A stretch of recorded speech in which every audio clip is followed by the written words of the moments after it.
Okay, we haven't got long, have we? Uh-oh. Nev, So was the hairdresser shut then, Andy?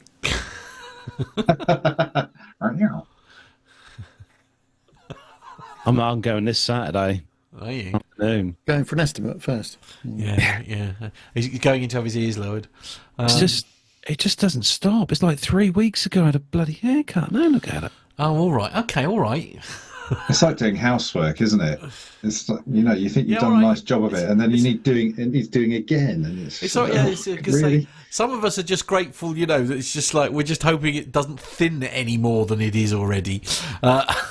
So shush, the lot of you. Right, okay. How am I doing for time? I can't see the clock. What's going on? 59. Oh, I've got 15 seconds, haven't I? Right, okay. We are ready. Okay. Well, we're starting on time, Nev. You'll be very relieved. Good.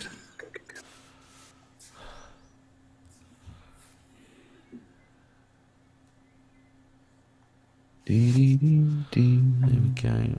Yeah. Unfortunately, as I say, I'm still loading stuff in, so I'm going to have to do that on the fly now. But, yeah, we are at least... I will skip a big intro with you just to give you a chance to catch up. Skip a big intro. I will just quickly say hello, Matt. Matt's busy. I've just Oh, realised actually- I've got the date wrong on the clock. Oh, have you? Oh, five wrong seconds. month. Here we go.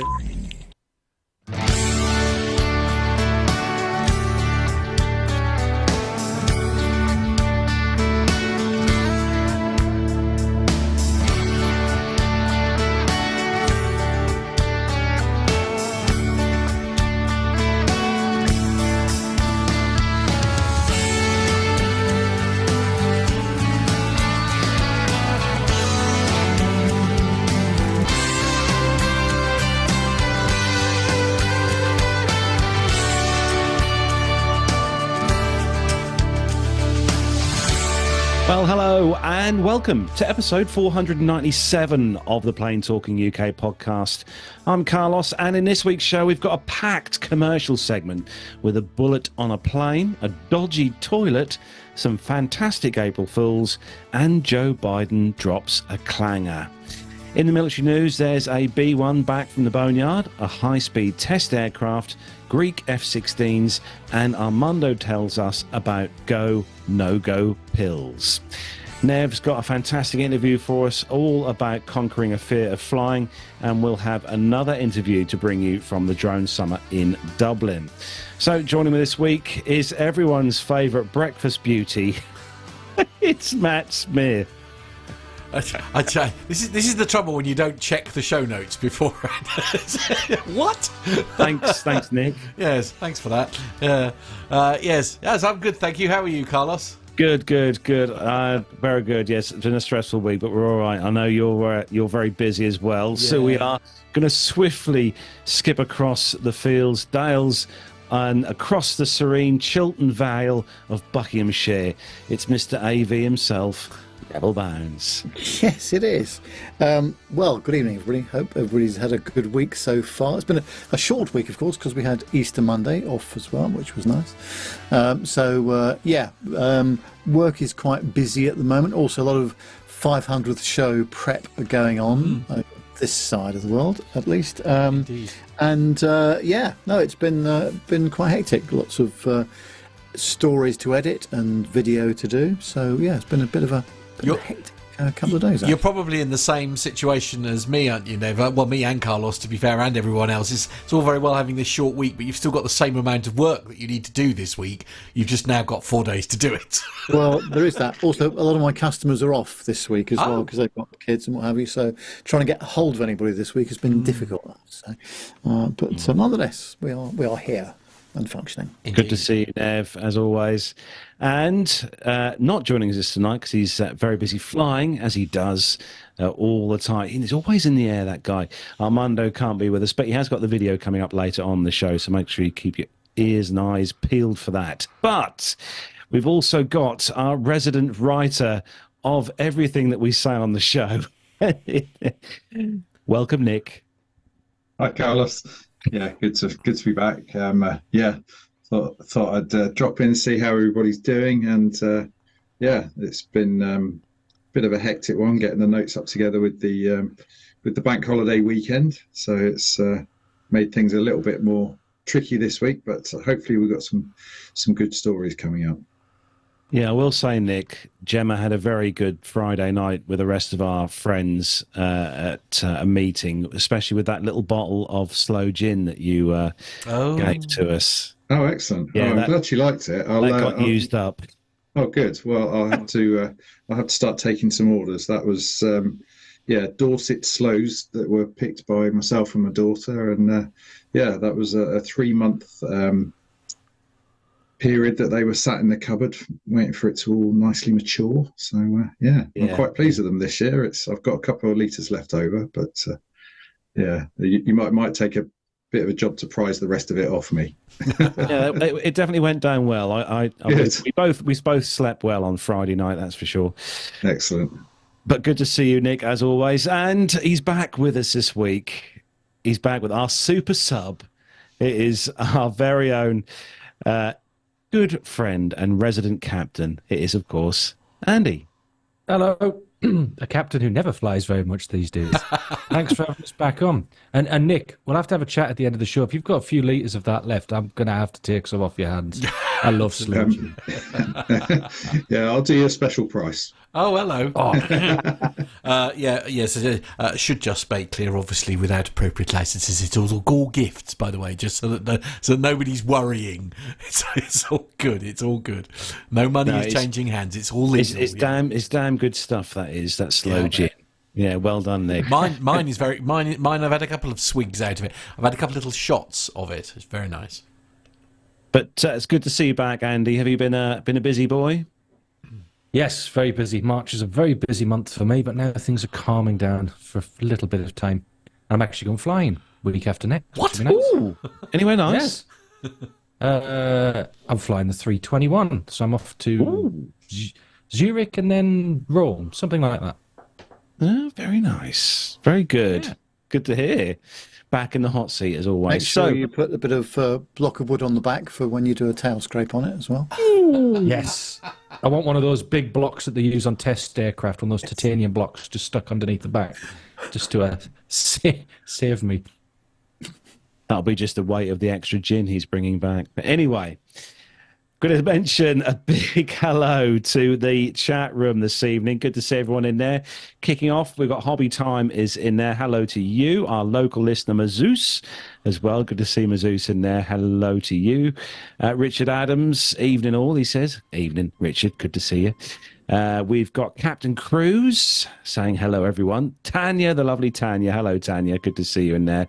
Nana's in there as well, saying good evening all. We've got Bill. Hello, Bill. Good to see you as well. We've got Sturman. Hello, Sturman. And John Falk is also in there. Aaron P. Hello to you. Mike Williams as well. Greetings from Missouri. Oh, very good. Very good, Mike. We've got Reese Newton as well in there as well saying hi. So hello to you. Don't forget, if you're an audio listener, we are live every Wednesday night here on YouTube at 7 o'clock when we go live with the fresh show each Wednesday night here on YouTube. So don't forget, if you search for us on YouTube, don't forget to click that bell icon and the like icon as well, and follow us on YouTube. That's the best way to find us each week. So, Nev, you're going to kick things off this week on the show with something you've got to get off your chest. Yes. I wonder if we've got the music, or the sting, but if we have or not this week. But yes, boarding an aircraft. Attention, this is the final call for British Airways Flight 475. Paging for passenger Mr. Neville Miles. Your seat 1A is waiting for you. What's going on, Nev? Come on. I'd like to congratulate British Airways on making it the most difficult part of the whole journey. Last Saturday, Mrs. Nev and I were going to Belfast City. A fine place it is too. Went to the Titanic Museum again. And Gate A11 at Terminal 5. And they're doing the pre-boarding. So that's people with who need extra time to board the aircraft, or children under 5. So that's okay. I counted them. 55 people pre-boarding the aircraft. Now, some of those children were not under 5. In fact, they were about 10, 11, 12 or greater. And it was absolute chaos. I don't know why they've made it so difficult, because they don't need to. It's a really straightforward process. But I did have the last laugh, I have to say, because when we finally boarded, just after we boarded, there was a fire alarm in the terminal, and we're all on the aircraft, and half the passengers are back in the terminal, just about to do an evacuation from the building. So I thought that was quite amusing. So, yeah, it's awful, absolutely awful. I'll talk a bit more about it on a story we've got coming up. But, Oh, really? I don't know. I don't know why they need to make it as difficult as they have. I can't say any more about it before, in case I cross that legal line. But it was bedlam, and it must have taken. It was a full, A320, so it's 180, I think, on that aircraft. But yeah, it took forever to board the aircraft, and but also.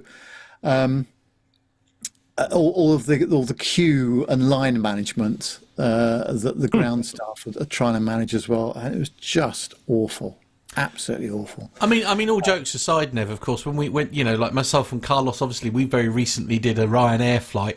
I mean, there's no two ways about it. Basically, you've got your speedy boarding, haven't you, or whatever it is that they call it, or is that the competition? Anyway, priority boarding, whatever you want to call it. Priority boarding. And of course, you do that. And it is a bit of a bum fight. There's no two ways about it. But it does seem to at least be segregated appropriately, and it's sort of quite quick. There's no complication there almost, because basically if you haven't got the equivalent of a speedy boarding pass, you're not allowed in that filter lane. I've got a solution. I think there should be a lane specifically for me. Oh, yes. And then steerage. And that's it.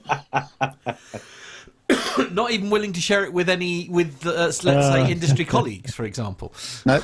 Okay, fair enough. I'm done with that. Would you also like a curtain around your seat to segregate it from everybody else? That's my kind of language. Definitely. We do have a special story coming up just for you, Nev. Oh, Yes. I oh, know. hello. Introducing Nev class.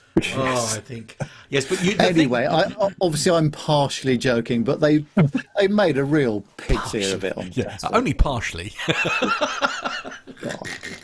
Oh man, if I ever go to an airport, I'm going to take some laminated bits, some A4 signs. I know you get excited when you go to an airport, Carlos, but there's no need for that. With a picture of Nev, and then put it on. I'm going to put it over the front of the priority boarding lane. Oh dear, this has taken a turn, hasn't it? Oh, so good. Anyway, right, moving back to the show. We have got a ton of stuff to get through, so we've got loads of commercial news to get through as well. So if all the team is ready, Indeed. Let's go. The captain has turned on the seatbelt light. Please take your seats and fasten your seatbelts.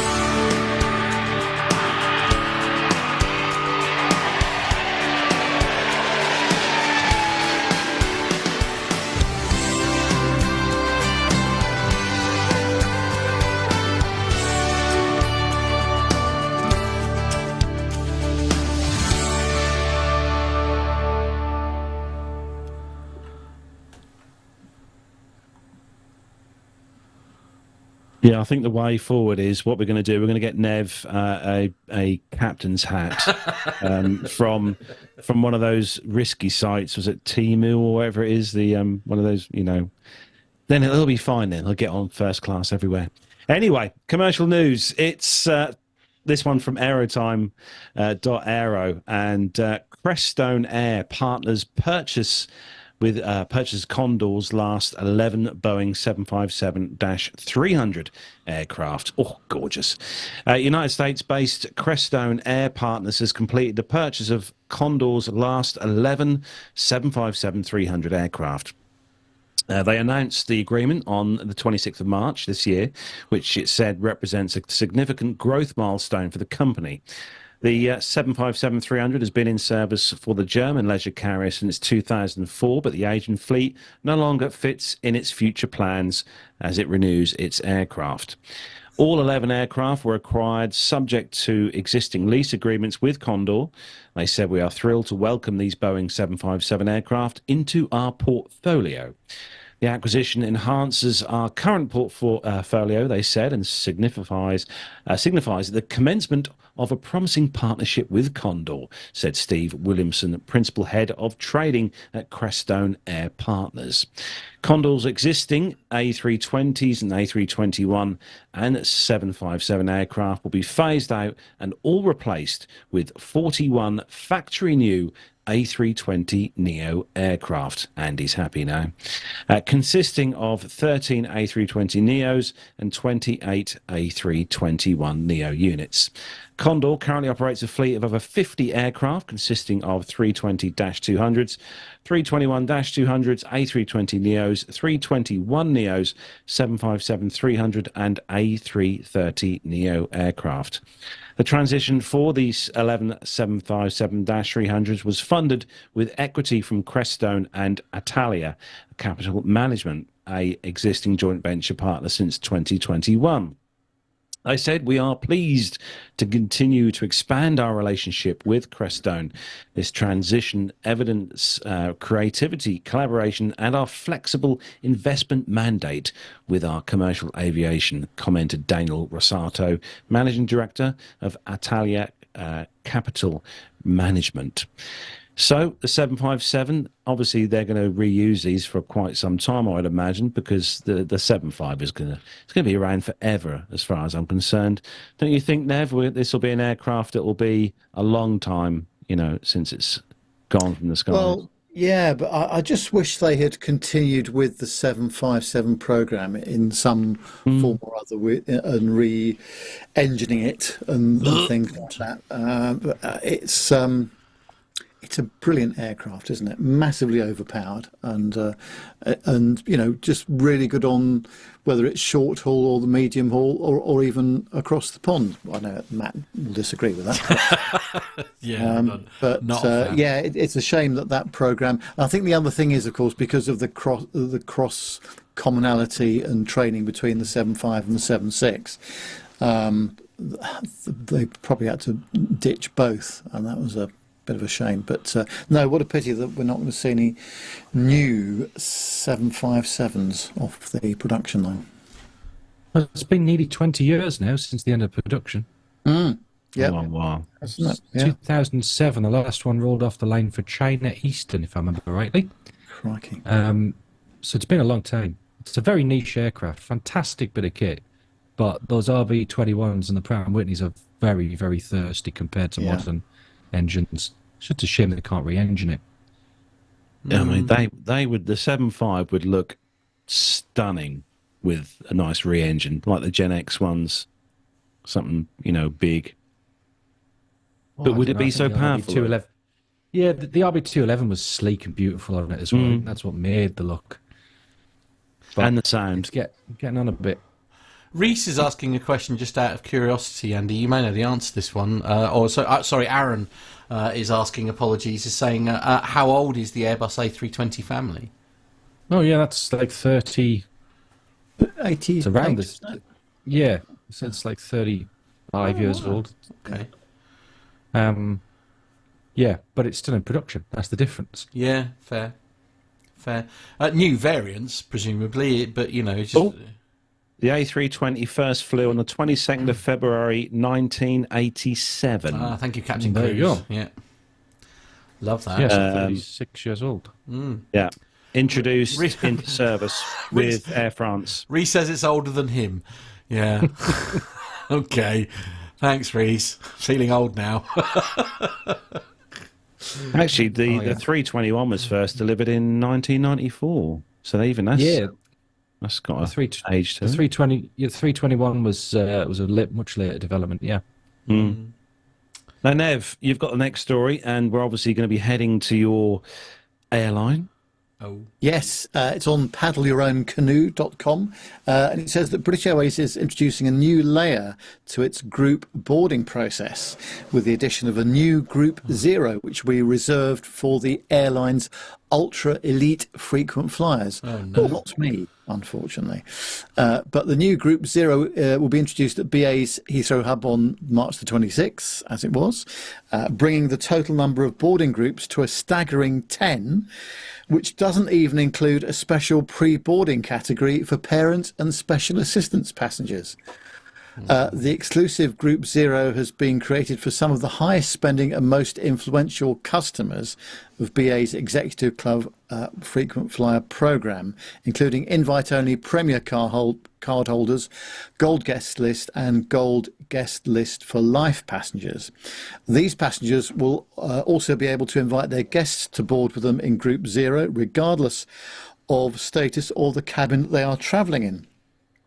Once Group Zero has been called, there are still 3 different groups just for different frequent flyers, with Group 1 being reserved for Executive Club Gold members, moi, Group 2 for Silver members, and Group 3 for Bronze members. Early boarding is also extended to elite frequent flyers of fellow One World Alliance member airlines as a reciprocal benefit. So Group 1 can be accessed by One World Emerald members, Group 2 by One World Sapphire, and Group 3 by One World Ruby. British Airways says that it's introduced Group Zero to improve the ground experience where it matters most for its top-tier frequent flyers. The airline carried out a trial on Select, and after receiving positive feedback has decided to roll out the initiative across all departures. Of course, one of the complaints of many frequent flyers is that BA's airport customer service agents have a habit of calling multiple boarding groups at once, often calling all frequent flyers and premium customers at once, so there is no differentiation as designed. The airline also frequently lets hand luggage customers who would normally board last in Group 9, the APU, to jump to the front of the queue if they give up their hand luggage to be checked in the hold. That does seem a slightly odd initiative, given that one of the most compelling reasons to want to board a plane first is to secure space in the overhead locker for your carry-on luggage. Well, I can tell you, ladies and gentlemen, that the Group Zero thing didn't really work very well on Saturday because they started calling Group 1, first of all, after we got all the pre-boarding out of the way. And then 3 fellas who were in Group Zero, who were some way back, decided to come steaming through, doing all the excuse me business, to get on as Group Zero. And they had to remind the check-in agent that, also the boarding agent, that they were Group Zero and therefore they should board before Group 1. Can you start to see now why this stuff goes wrong? It's just appalling. I've got an idea for BA. Yep. If you're in this Group Zero, which is proper high tier in Heathrow, why are they not, because there won't be very many of them, why they're not personally going to collect them from the lounge when the flight is fully boarded, kept luggage locker space for them, and have a drink waiting for them at their seat? Surely that is a much more elitist boarding process than trying to scrabble your way to the front of a queue. Yeah, I could not agree more. If they're going to make something a bit different, then that would tick so many boxes, and that would just solve all of the problems. But then I look at how they do it in Stockholm, Arlanda. So easy. They call Group 0, Group 1, Group 2, and people just board. Because there's not the scrum at the gate that there is in T5, and where gates A11 and 12 are, it's all a bit squeezed in, and obviously you've got 180 odd people trying to board the flight. And of course the PA system there, although it is zoned but often people are hearing boarding calls from the adjacent gate and they think it's their turn. So they come steaming forward, only to find out that it's the Barcelona flight next door that's being boarded and not the Belfast flight. So the continuing lack of common sense in the modern world. Oh, dear. Well, let's see how it goes. But I think they've got a long way to go, frankly. But I just think this whole boarding group thing is only as good as the ground staff manage it. Absolutely, yeah. Dirk S is making a suggestion in the chat room saying that don't ask for common sense when it comes to status holders. I don't know what he means by that, Nev. Well, no, quite.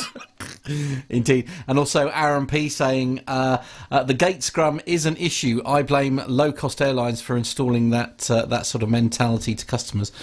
I mean, I absolutely see where they're coming from, but I mean, like the zone, like loading, if you like, has been a thing for years, hasn't it? I mean, it's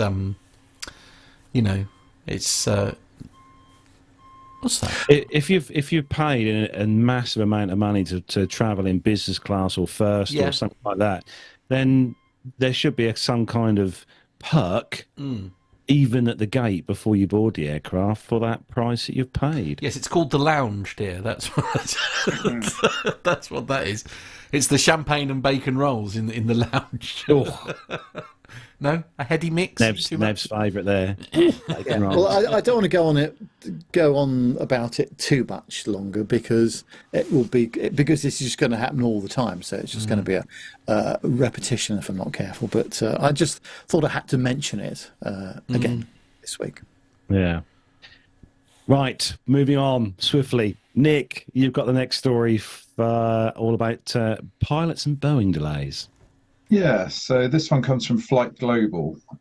So the headline is United dangles unpaid time off to pilots amid Boeing delivery delays.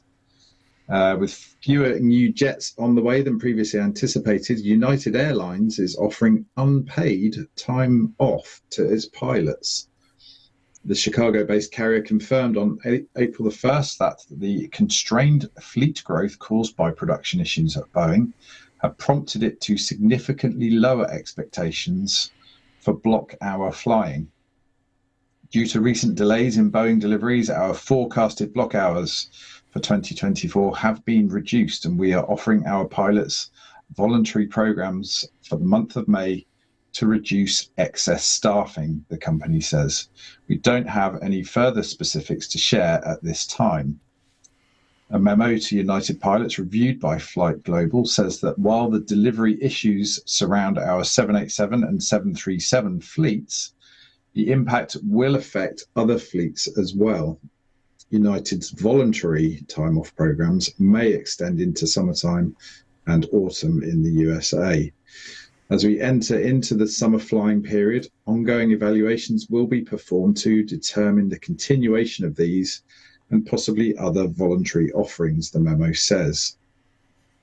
Boeing's delivery delays and associated production issues are limiting United's planned fleet growth, and United has pivoted on multiple fronts in response to ongoing delays in the certification of the 737 MAX 10. Boeing's intertwined manufacturing and quality programs. Last month, Chief Executive Scott Kirby said that the carrier is considering the Airbus A321neo as a potential replacement for the MAX 10s that it recently dropped from its fleet plan. We've asked Boeing to stop building the MAX 10s for us and build MAX 9s, Kirby said. If and when the MAX 10 gets certified, we'll convert them back to MAX 10s. The major US airline is expecting more than 100 fewer Boeing aircraft deliveries in 2024. That's a lot, and contractually agreed.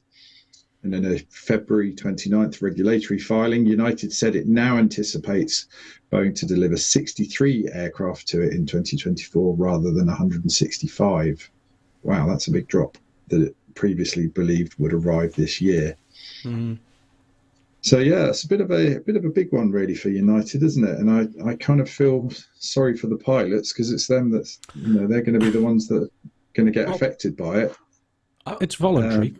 It is voluntary. You are right. I mean, I have my heard pilot hat on here. Nobody's going to take that. No. Nobody's going to take that. However, you have to wonder if there could be maybe some new pilots coming in that are at the start of their career, and I think we've discussed this before, where these delivery issues could have quite serious knock-on effects to people's careers potentially. When you first started reading that story, you said the 1st of April, and I thought, yeah, this is a joke. This is an April Fool's joke. This is, what pilot in their right mind is going to do that for any extended period? I mean, if they said like, okay, we'd like you to take a month off, please. Then and by the way, we're not going to pay you. Yeah, exactly. Yeah. I mean, I can hear the fury across the world now. To be fair, yeah. But, if they don't take it, then they've got to make them redundant or furlough them or whatever they call it in America. But then the issue comes when these aircraft finally do get delivered. You can't just train somebody immediately on it. And as Bill's asking there, how long can you be off before you have to go through recertification on the aircraft? As soon as you go past 90 days, then you need to do a sort of return to work package. And the longer time goes on, that package gets bigger. And after 5 years, you've got to do the entire type rating again. Oh, wow. So it all depends, really. And the company, in my opinion, United make plenty of money. They're just trying their luck here.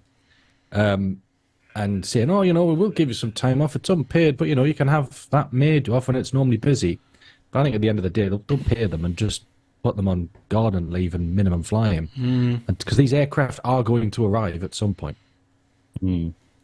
And again, forgive my naivety here, but some of the delays, I assume, are associated with the stories that we seem to be doing virtually every week at the moment. Are they related, or is it completely unrelated to the other hoo-ha that's going on? No, it's definitely all related. It's I mean, obviously with the FAA audit, with the certification issues, and Boeing having to kind of really tighten their belts in terms of how they're doing things, it's had a huge knock-on effect. So it's but obviously for a lot of the airlines, they're running to a particular business model, and they will have a particular way of calculating their margins, and they will be relying on newer, more efficient aircraft in order to achieve those figures. It's quite a big deal for them, really. I think we had a story last week, didn't we, that the head of Ryanair sort of hinting at using Airbus aircraft, on the louder airlines, as a sort of way of almost giving Boeing a bit of a prod, really. But on the one hand, we're all complaining about the fact that Boeings are unsafe, and on the other hand, it's we've got to actually let them kind of do their job and get their house in order. So you can't have it both ways, really. Which is definitely a thing. But I mean, at the end, presumably, I mean, they haven't paid for these aircraft yet, though, have they? Do they have to pay for them up front, or is it, cash on delivery type sort of scenario? Do you know what I mean? It's all smoke and mirrors, and everybody has their own agreements, when depending on how long you've been a customer and all that sort of thing. So nobody truly knows. But no airline, for example, has already paid for all of the aircraft that they're waiting for, I'm assuming. There must be an element of you pay the balance when you. It probably depends who you are. Yeah, they might just be buying them through a third party and renting them, or owning them and then renting them back to themselves. There's all sorts of different ways you can own an aircraft. Fair. There we go. You heard it here first. Andy, sticking with you while you're there. Yes. Something that I doubt whether you'd like to find underneath your seat when you're boarding your aircraft. No, it's an interesting one, this one, from aerotime.aero. A Milan-bound Korean air flight delayed after live bullet found under passenger seat. A Korean air flight bound from Malpensa Airport in Milan was delayed after a live bullet was found under one of the passenger seats. I like this bit. Right before takeoff. And a flight KE927 was prepared for departure on March 24th, when one of the aircraft cleaners, so it wasn't right before departure unless they were still on board by mistake, found the bullet underneath a passenger seat. According to the airport police, the bullet found in the aircraft was a 9mm and used in a hunting gun. The Boeing 787-9 had earlier arrived from Bangkok, and police are conducting an investigation into how the bullet came to be lodged underneath the seat. Airport police conducted a thorough search inside the aircraft but did not find any other objects presenting potential danger, and concluded that the bullet was not linked to a terrorism attempt. The flight eventually departed at 13:44, almost an hour and a half delayed from its original departure. In March 23, a similar scenario occurred on another Korean Air flight bound for Manila. 2 live bullets were found inside the aircraft prior to departure, and 230 passengers were evacuated. Security checks concluded that the bullets identified no immediate risk. Well, there we go. Interesting one. How it got there. Yeah. Yeah, especially under a seat, because it's either going to be falling out of someone's pocket, but then how would they have got on the aircraft with a live round in their pocket? Or Exactly. Yeah. I have no idea. So what would you do, Andy, if somebody came, one of your crew came to you and said that it had been found on the aircraft? Is there a procedure in place for this type of thing? Yes, and I can't tell you what it is. Excellent. For obvious reasons, presumably. Otherwise, for ironic reasons, we'll have to do what Never said in the chat room, which is pow pow pow. Pew, pew, pew. Yeah. For security reasons, I can't tell you, but yes, Yeah. there are procedures for this sort of thing. Right. I figured there would be. Yeah. You just hold it up and say, whose is this? Yeah. Anyone? Bullets. Has anyone seen Hijack on Apple TV? It's, Oh, yes. Very some good. Idris remarkable- Elba. Yeah, very good series. If anyone hasn't seen it, highly recommended. But Yeah. bit of a similarity in the opening episode there, I think. Yeah, so there's a couple of suggestions in the chat room. Dirk S is saying someone lost a bullet from their PowerPoint slide. See what he did there. Better issue an urgent safety bulletin is Richard's answer. Bulletin. Bravo. Indeed, yes. What was it? A 3D printer bullet? That is what Darren is asking. Yeah, we've got one more there. Put it in lost property. And, get on the PA. This is from Alex Robinson. So get on the PA and say, could the passenger who has misplaced their bullet please make themselves known to the cabin crew? Yeah, right. For a severe beating. Yeah, absolutely. Yeah, like that's going to happen. Anyway. Yeah. I mean, serious questions, though, genuinely. I mean, it's just like, presumably, how did this get through airport security for a start? I mean, unless could it have been an air marshal possibly as an option? Misplaced a bullet? I don't know. Okay. It shouldn't have got through security, should it? I mean, you can imagine that if it's somewhere where someone has maybe been shooting for recreation, perhaps, and they've had a bullet in their pocket or something like that, and it's fallen out of their pocket. You can think why there could be a kind of perfectly innocent reason as to why it could have happened. Yeah. But the fact that it made it to the aircraft is the bit that I find quite surprising. And the final You can't.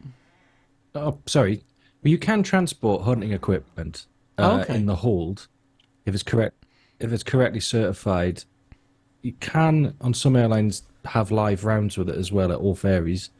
okay. So they could have just dropped one and put it in their pocket and then forgot. Who knows? Yeah. Yeah, and the final comment on this, if that's okay, Carlos, is from Bill, who says they wanted the plane to take off like a shot. Oh, my word, Bill. Love it. Thanks, Bill. What are you like? Honestly, Bill. It's not even the caption this. I'm loving it. It's I know. That is the caption is for this week. Thank you for that. Well done. Right. Okay. Yeah, I didn't get a chance to do Oh, one this right. week. Oh, okay. Yeah. Oh, fair My enough. bad. Yeah. This next one is from that well-known aviation site that we all know and love, paddleyourown.canoe.com. That's 2 stories now. What's going on? The headline, passenger is excited to be flying on an Airbus plane because they are safer than Boeing until something fell off the engine shortly after takeoff. So a Delta Airlines passenger flying from Salt Lake City to Amsterdam on Sunday was excited to discover that the aircraft operating her flight was an A330neo, or more to the point, it wasn't a Boeing. After all, Boeing's recent safety record is certainly a cause for concern, as we all know on the show. There's even evidence that nervous flyers have been actively avoiding flying on a Boeing aircraft in the recent months, prompted by the most recent incident involving, as we all know, the Alaska Airlines flight. Since the explosive blowout on the Alaska Airlines flight, media attention has highlighted multiple issues with Boeing-made aircraft which could go wrong, to give the impression, wrongly giving the impression that nothing ever goes wrong with aircraft made by European manufacturer Airbus. Well, KUTV CBS anchor Heidi Hatch said she was excited to be flying on an Airbus aircraft from Salt Lake City to Amsterdam because it wasn't a Boeing-produced aircraft. That is, until the aircraft's engine inspection panel was found on the runway shortly after takeoff. It's not yet known why exactly the engine inspection panel detached from the side of one of the A330neo's Trent 7000 engines, but when the pilots were informed, they decided it would be much safer to immediately return to Salt Lake rather than flying across the Atlantic with the missing panel. Heidi wrote on the social media site X, as the plane returned to Salt Lake City, but what Heidi thought may have been a relatively quick fix turned into anything but. And after a Delta Flight 57 landed safely back where it started, the passengers were told they wouldn't be going anywhere in a hurry. In fact, Heidi and other passengers lost an entire day in Amsterdam. Not a bad place to be stuck, if I'm being honest, after the flight was rescheduled for the following day. Not, however, on the 4-year-old A330-900 aircraft that lost the panel during takeoff. In fact, the aircraft, registration November 405 Delta X-ray, remains on the ground in Salt Lake City 2 days after the accident accident? I would call that an incident, and is currently scheduled to operate another flight. The FAA investigation into the circumstances surrounding the incident, while Delta has apologised to customers on Flight 57 for the delays in their journey. In a statement, Delta said that Flight 56 from Salt Lake City to Amsterdam had safely returned to Salt Lake due to a reported mechanical issue. They apologised to customers for the delay in their travel and were working to get them to their destinations as quickly as possible, and I'm sure they did. But, it just shows, these are, I would say, minor things that happen. I wouldn't say frequently, but they do happen with all manufacturers. But, it's an Airbus this time, Andy. Hey. What about it? Yeah, exactly. But my frustration with all this, as I say, and maybe some of it is because everybody is super hypersensitive to all these stories at the moment. Oh yeah. I mean, but this is the frustration, is that these things have been happening since aviation. I assume I'm correct in that. Things do go wrong, and I'm sure they would much rather that they turned round and landed because, the pilot is quite rightly erring on the side of caution. Probably wouldn't have made any difference to the flight going across the Atlantic, but you don't take the chance, do you? You think, we've been told something's not right, so we're going to go back and pick it up. Obviously it wasn't going to be an easy fix. That's the only bit that bothers me a little bit with this. It's not like they were just going to pop it back on, was there? I mean, there's got to be an inspection of some description, It all depends. I mean, the reason why they may not have crossed the Atlantic with the panel missing, if the aircraft's not flush as designed, the drag increases massively. Right. And that can burn a lot more fuel. They may not have had the engineering facilities in Amsterdam. Yep. Which Delta will have. And then when it's got back into Salt Lake City, they might have looked at it and it's just where it's come off, it's destroyed all the hinges, it's wrecked all sorts of bits and pieces. They don't have a spare part. They're waiting for a spare part from somewhere else. Then the FAA have got involved and want to check it. So then you've got to wait even further. So what seems like a small thing spirals. And then, like you say, people are panicking now. I mean, it wasn't a blooming aircraft door that came off. It was just an inspection panel off an engine. But it can make a big difference to the operation. Yeah, definitely. Just looking in the chat room, and Darren Smith makes a very, very valid point in there. And if you look on, I mean, the incidents happen every day. I've just looked on the Aviation Herald website just now, and just this month alone, we're on, what are we on, the 3rd of April today? 3rd of April. Just this month alone, there's been 3 incidents happen this week. Yeah. On airliners. So but they haven't made the news. They've not been, they haven't made the national news in the various countries and stuff. And this is why aviation is so safe, because everybody reports every little thing that happens. And we can learn from it, fix it. This could be, say on this panel, there might actually be an issue with the design of how it's connected. And doing this, they go, oh, actually, we need to change this. Change it. Never happens again. It's brilliant. Yeah. Yeah. Right. Moving swiftly on then. And Nick, you've got the next one. Yeah, well, I figured, we haven't had any stories about toilets or bodily functions for a little while. So, this one cropped up, and I figured it's about time we should have another one in there. You mean it's about time we broke Nev again? Is that what you're saying? Sorry. I'd forgotten about that. So this is from airlive.net, and it's a Jet 2 flight that diverts to Bristol due to a broken toilet. So on Sunday, March the 24th, a Jet 2 flight departed from Las Palmas, and I believe it was going to Manchester. And once entering the UK airspace, the Boeing 737-800 started descending and diverted into Bristol. Passengers explained that the toilets on board were not available. The aircraft was checked by engineers and finally resumed the flight 2 hours later. It's Newcastle, my apologies. Landed in Newcastle just after 11 p.m. So, question for Andy. Yeah, go. Minimum equipment list. Yes. Are toilets on there? Or do we just have to cross our legs? Toilets are on there, and the requirement is 0. Okay. Oh, okay. So it's down to my discretion at the end of the day.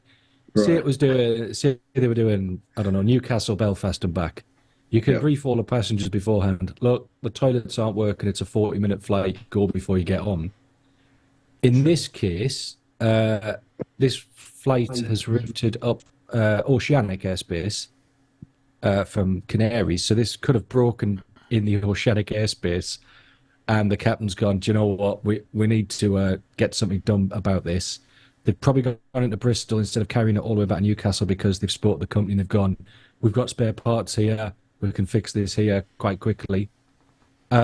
Most toilets, here's one for you. Most toilets, if the flush is broken, you can actually use them above 20,000 feet because then the natural pressure difference between the waste tank and the toilet can just remove the stuff out of the pan itself. Yep. As beautiful as that sounds. The contents. Beautifully put, by the way. Just saying. So it's all down to captain's discretion at the end of the day if they want to take an aircraft somewhere with inoperative toilets or flushing system or whatever else. I've had it happen before. And I've said, I think it was on in Amsterdam and then meant to be going down to Alicante. And I said, the company said, yeah, we'll do the Amsterdam, but I want another aircraft before Alicante. Yeah.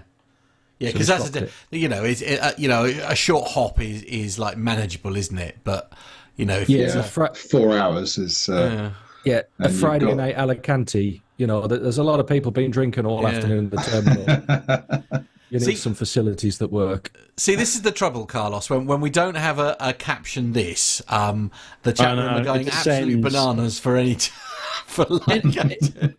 Actually, just in serious note, Andy, I'm guessing that in a pilot's perspective, that you obviously got one lavatory at the front of the 320 and two at the rear, isn't it, on the 320? Yeah. So I'm guessing if the front one is US and you are traveling sort of 2.5, 3 hours, that's a bit of an issue because obviously you guys need to not have to walk all the way down to the other end of the aircraft to use. When you got to go, you got to go. Yeah. Just go down the back and use it. Don't take long. Oh, okay. Yeah. It's nice to see the captain. People on the way past. Yes, it is nice to see the flight crew. Yeah. But they normally hide behind the curtain when they're, But just to add one more bit in for you, I've got stuck in a toilet before. Oh, Fortunately, not in flight. oh, wow. It was on the ground in Amsterdam. The locking system came apart in my hand as I tried to open it. Oh, And what on earth do you do then? I mean, kick the door down. Yeah, I suppose. Yeah. Oh, Sorry, no, I misheard you there. I thought you said you got stuck on the toilet. Oh no! As if there was some sort of That's another vacuum story. Oh, it's situation yes, going it's on. quite the. I think they did a Mythbusters about that, didn't they? That was after a flight from Mumbai. But anyway, Those toilets down the back are very narrow and claustrophobic, so I just booted the door till it came off with tinges, and I said, "I best put that in the tech log as unserviceable now." You think? I love it. That's what happens. Yeah. No, I love that. That's quite cool. so moving on to the next story, or stories, or April Fool's stuff, because it has been April Fool's. There's been quite a few things going across around on the internet this week, that's for sure. So April Fool's from all across the industry. We've got here, we've got here Monday saw the arrival of April, and with it came April Fool's Day. In a bid to generate some social media buzz, airlines will often put out amusing press releases, and the first to catch producer Nick's eyes this week was the head of HR at Ryanair announcing that they had achieved certification for their standing seat concept. Let's overlook the fact that not everyone has the same inside leg measurement, and I'm not sure how this would work with children or indeed cater for inebriated stag do parties that are incapable of standing up for long periods of time. However, they suspect that we won't be seeing this one again in a hurry. Now, I don't know whether, Matt, whether you had the picture for that, but kind of reminds me of seats on a public transport bus. But anyway. These ones, you mean? Yeah, that's it. Yes, those ones. Yeah. Looks like you're on a roller coaster with your legs dangling down. Yeah, that's right. But that's think not the Ryanair look you did want genuinely- for an aircraft. They did genuinely try to get these certified, but we I did we believe run a that- story about these a few years back? We probably would have done, yeah, because they were shown at a trade show a couple of years ago, and Ryanair did genuinely try to get them certified, but were unable to do so. Nick, what you got there for the next one? Yeah, so I came across this one. It was on an Instagram account called Daily Overview, which gives some nice aerial photos from around the world. And they always put up a really nice picture every day, and it's generally something pretty eye-catching. For April Fool's this year, they did a curious saucer-shaped object that was apparently overflying the aircraft boneyard in Roswell in New Mexico, which is, as many of us will know, is a place well known for little green men paying a visit. So yeah, I don't know if you got the picture for that one, Matt, but that was quite a neat picture, I thought. Indeed it was. I think Nev's got the next one. Yeah, well, Simple Flying didn't want to be left out, and they can usually be counted on for something quite good. And this year wasn't any exception. They announced their London offices are going to be based in an Airbus A380 on a barge on the Thames, which looks actually very good, which would also, I think, make quite a cool tourist attraction. From their article, they confirmed that the aircraft identification, once all of the I's are crossed and T's are dotted, See what they did there, yes. See what they did there, yes. Simple Flying intends to adorn the aircraft with the registration Alpha Foxtrot Oscar Oscar Lima. The plane will be fully repainted in the Simple Flying blue colour with the brand's logo proudly displayed in white. I think there's more chance of that than global flying. Well, there you are. Yes. Let's see what happens I there. think that looks really nice, though. It's like, actually, for me personally, do away, and I can't believe I'm saying this, by the way, as a sort of non-aviationist, for want of a better word. I say get rid of that hideous London Eye and just have that view on the Thames. I reckon. I'd like to congratulate the Princess of Wales for her Photoshop skills there as well. Very nice. The only problem with it, Matt, is I guarantee you the Thames Clipper would crash into it. Oh, 100%. 100%, yeah. No, not a problem at all. Oh dear. Now, Andy, you've got the next one, haven't you? Yes, UK regional airline Loganair announced their move into the long-haul market with arrival of their own A380, and it has to be said that tartan tail fin looks pretty cool. It does actually, yeah. Cynics might say we'll have more chance of seeing this than we will a global A380. Not sure we'll see this one landing on the beach at Barra or flying into London City. I'd love to see them put one of these down at Barra. Imagine the size of the wheels you'd have to have on it. JCB tractor wheels on it. It'd be brilliant. Yeah, that was cool. That's a good-looking aircraft. Yeah, It is, as you said, the tartan like fin just looks incredible, doesn't it? Yeah, it's really it cool. does. It does. It really suits it. They should definitely do that for real. Actually, having looked up the price of Loganair's flights from our local airport here at Norwich, they would make millions in revenue off that aircraft if they had a 380. If they There charge are what they enough currently people do. in Norfolk to fill an A380. How rude! Imagine all the turkeys you could get on. Hey, don't you start. A special Bernard Matthews flight, yeah. Oh dear. Oh dear. Honestly. I expect this behaviour from Andy, not from you. Oi, stop it. So the next one dates back to 2018, but it was a good one not to miss. This was Emirates Sky Lounge, a converted 777X with transparent rear fuselage. It was said to be launching in 2020. We're still obviously yet to see certification for the 777X, but let's not let the facts get in the way of a good story. An opulent seating area surrounds a central bar with Emirates' signature gold adorning fittings, a luxury normally only befitting of our very own Matt Smith when he travels by private jet. Yes, we all know he does. The pictures on the screen there for those of you watching in the world of YouTube. This year they went one better with the Emirates Residences, an exclusive luxury tower, complete with its own airport, with construction scheduled to begin in 2025. I can see them doing that though. That's one of those silly, plausible, like. You missed the most important part of that date. Yes, 31st of February 2020. Oh, I see. Right. Okay. Yes. Very good. Now, Nev, you've got the one here that fooled even some of our hosts. I was going to say some presenters were fooled by this, but it was on the PTUK host WhatsApp group, and coming up is a picture of the little-known Avro RJ-XXX. The intention was that it would complement the fleet of RJ-100s that were based at Birmingham and Manchester at the time and be used on the higher density routes. One prototype was built and trialled for 6 months before receiving certification and being painted in BA colours.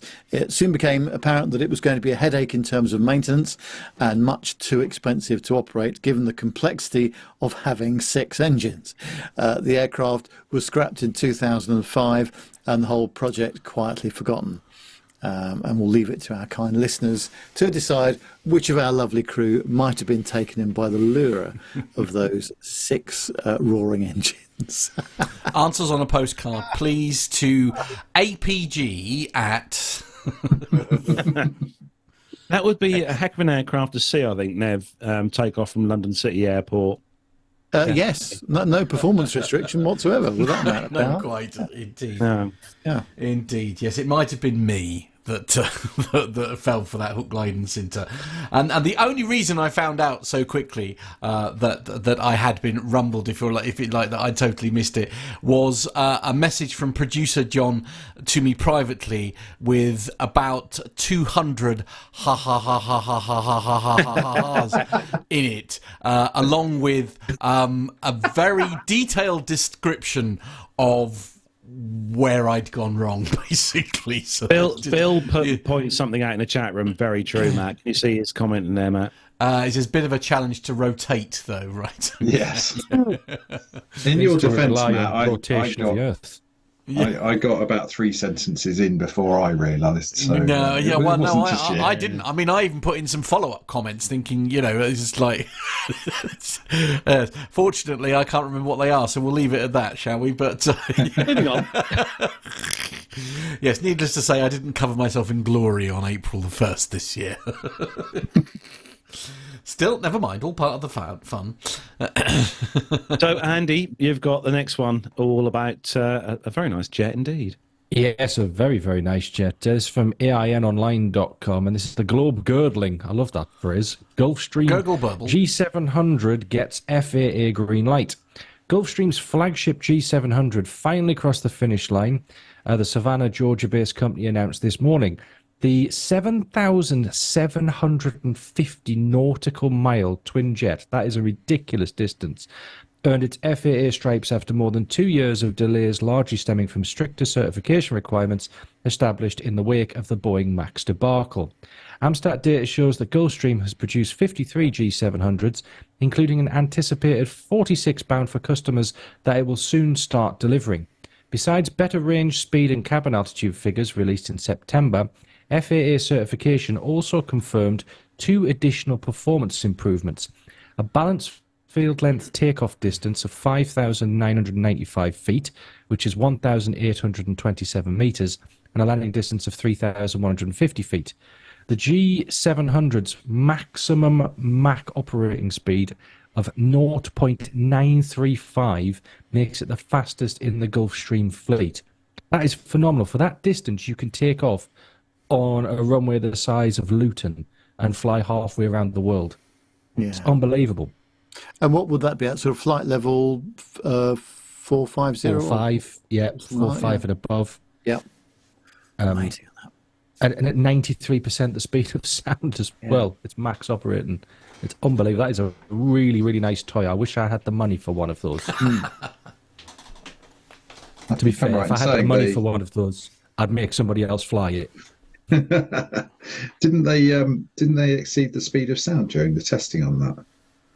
Oh, no idea, did they? Yeah, I think when they were doing some of the certification testing, they obviously they were in a bit of a dive, but it's a pretty remarkably quick thing. Dirk is suggesting that Almondo is probably already type rated for one, which is not untrue. Would you not want to just have the license, even just have a bit of a fly of it, though? Yeah. It's a very cramped little cockpit, though. I mean, you want to be in the back with the plush carpets and the leather seats and the champagne wine and the stuff. Yes. in the Matt Smith suite. Oh, absolutely, amen to that. Yes, it was. As I say, that's the only trouble. It's just like it was a far cry when you think that. I go from flying around on private jets, courtesy of the lovely Armando, and then myself and Carlos, flying to Dublin on a a bus, basically. With that sort of range, you could get drunk, sleep, have a hangover, and get drunk again before you even arrive. Brilliant, love it. Yeah. No, it's the way forward. Yeah, I'll tell you what, Andy. You say about the flight deck on the 700 G700, but I'm just looking online now at the picture of the flight deck, and it looks quite roomy. Nah, it's the same airframe as a G500, G650, all that I've been in. Well, it's compared to what I'm used to. It's okay, yeah.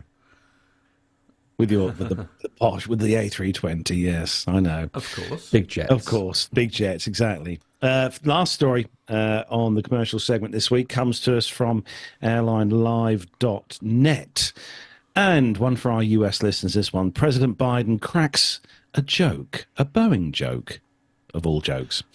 US President, I know, we'll steady ourselves, here we go. US President Joe Biden cracked a joke on Boeing as he steered clear of the doors on Air Force One while traveling to New York. Biden quipped, "I don't sit by the door," when he was on The Late Show with host Stephen Colbert, when he asked the question to the president whether Transportation Secretary Pete Buttigieg had tightened the bolts on the presidential aircraft. He said, "I'm only kidding. I shouldn't joke about that," Biden added. Air Force One, a symbol of the presidency, is one of two highly customized, as we all know, Boeing 747-200Bs.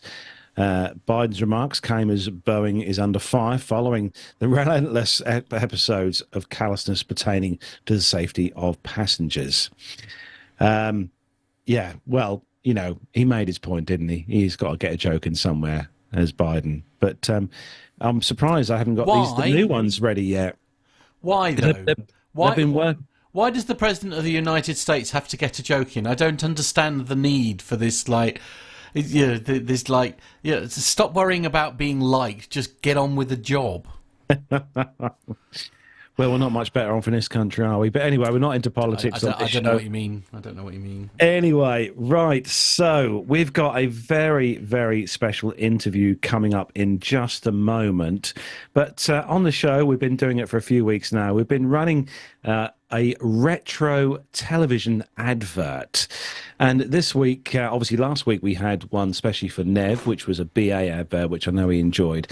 But this week, I thought I'd choose from the vault it's a story, what would be a story number 3 advert for Ryanair. So this is a Ryanair advert from 1991. If you want to be more certain of arriving on time, if you'd like to fly to the most modern airport in the world,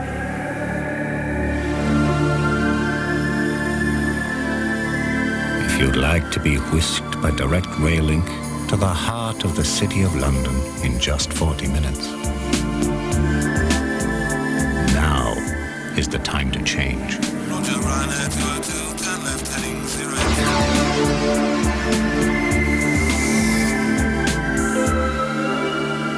Welcome to London Stansted. That's what they had back then. Wow. Okay. Well, let's just say how things changed. Yeah, I mean, we were just saying while that was playing out, one of the things we commented on was the legroom situation. It weren't like that where we were, was it? It was where you were. I see a logo there which is dissolved out saying business class as well. Yeah. Or did I just imagine that? I don't know. It's not an airline that's known for its business class, is it? It's famous for it, or lack thereof. Yeah, absolutely. Well done before Michael O'Leary was involved. Yes, quite. Yeah. I was going to say, well done to Captain Cruz in the chat room, who quite rightly pointed out, as we said, that was playing then, that was the iconic BAC 111. Ah, okay. Yeah, with the 737-200 flight deck. What a combo. Yeah. Epic. Yeah, very good. So I hope you enjoyed that little commercial break there. We're going to be running one of those each week. So it's quite... Until Carlos can't find any more, basically. There are plenty more to go, trust me. But we're going to hand things over to Nev now to introduce the next awesome part of this week's show.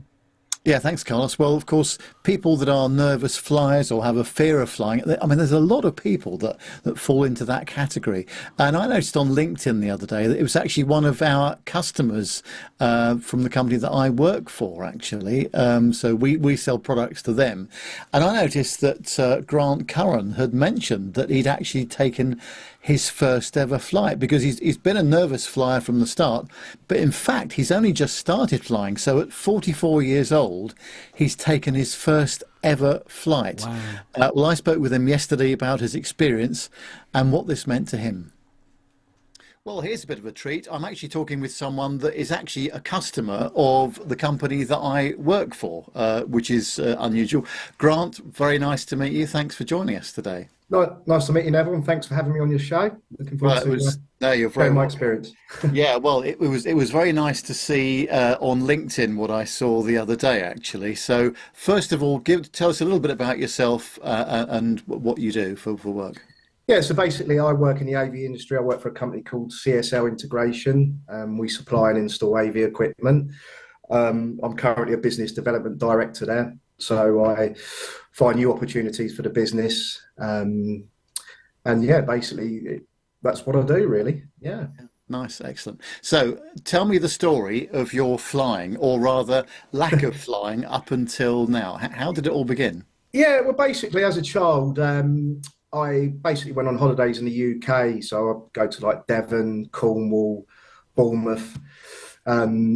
so I never really had the experience as a child getting on an aeroplane, which I think may have contributed to me taking time and getting on an aeroplane.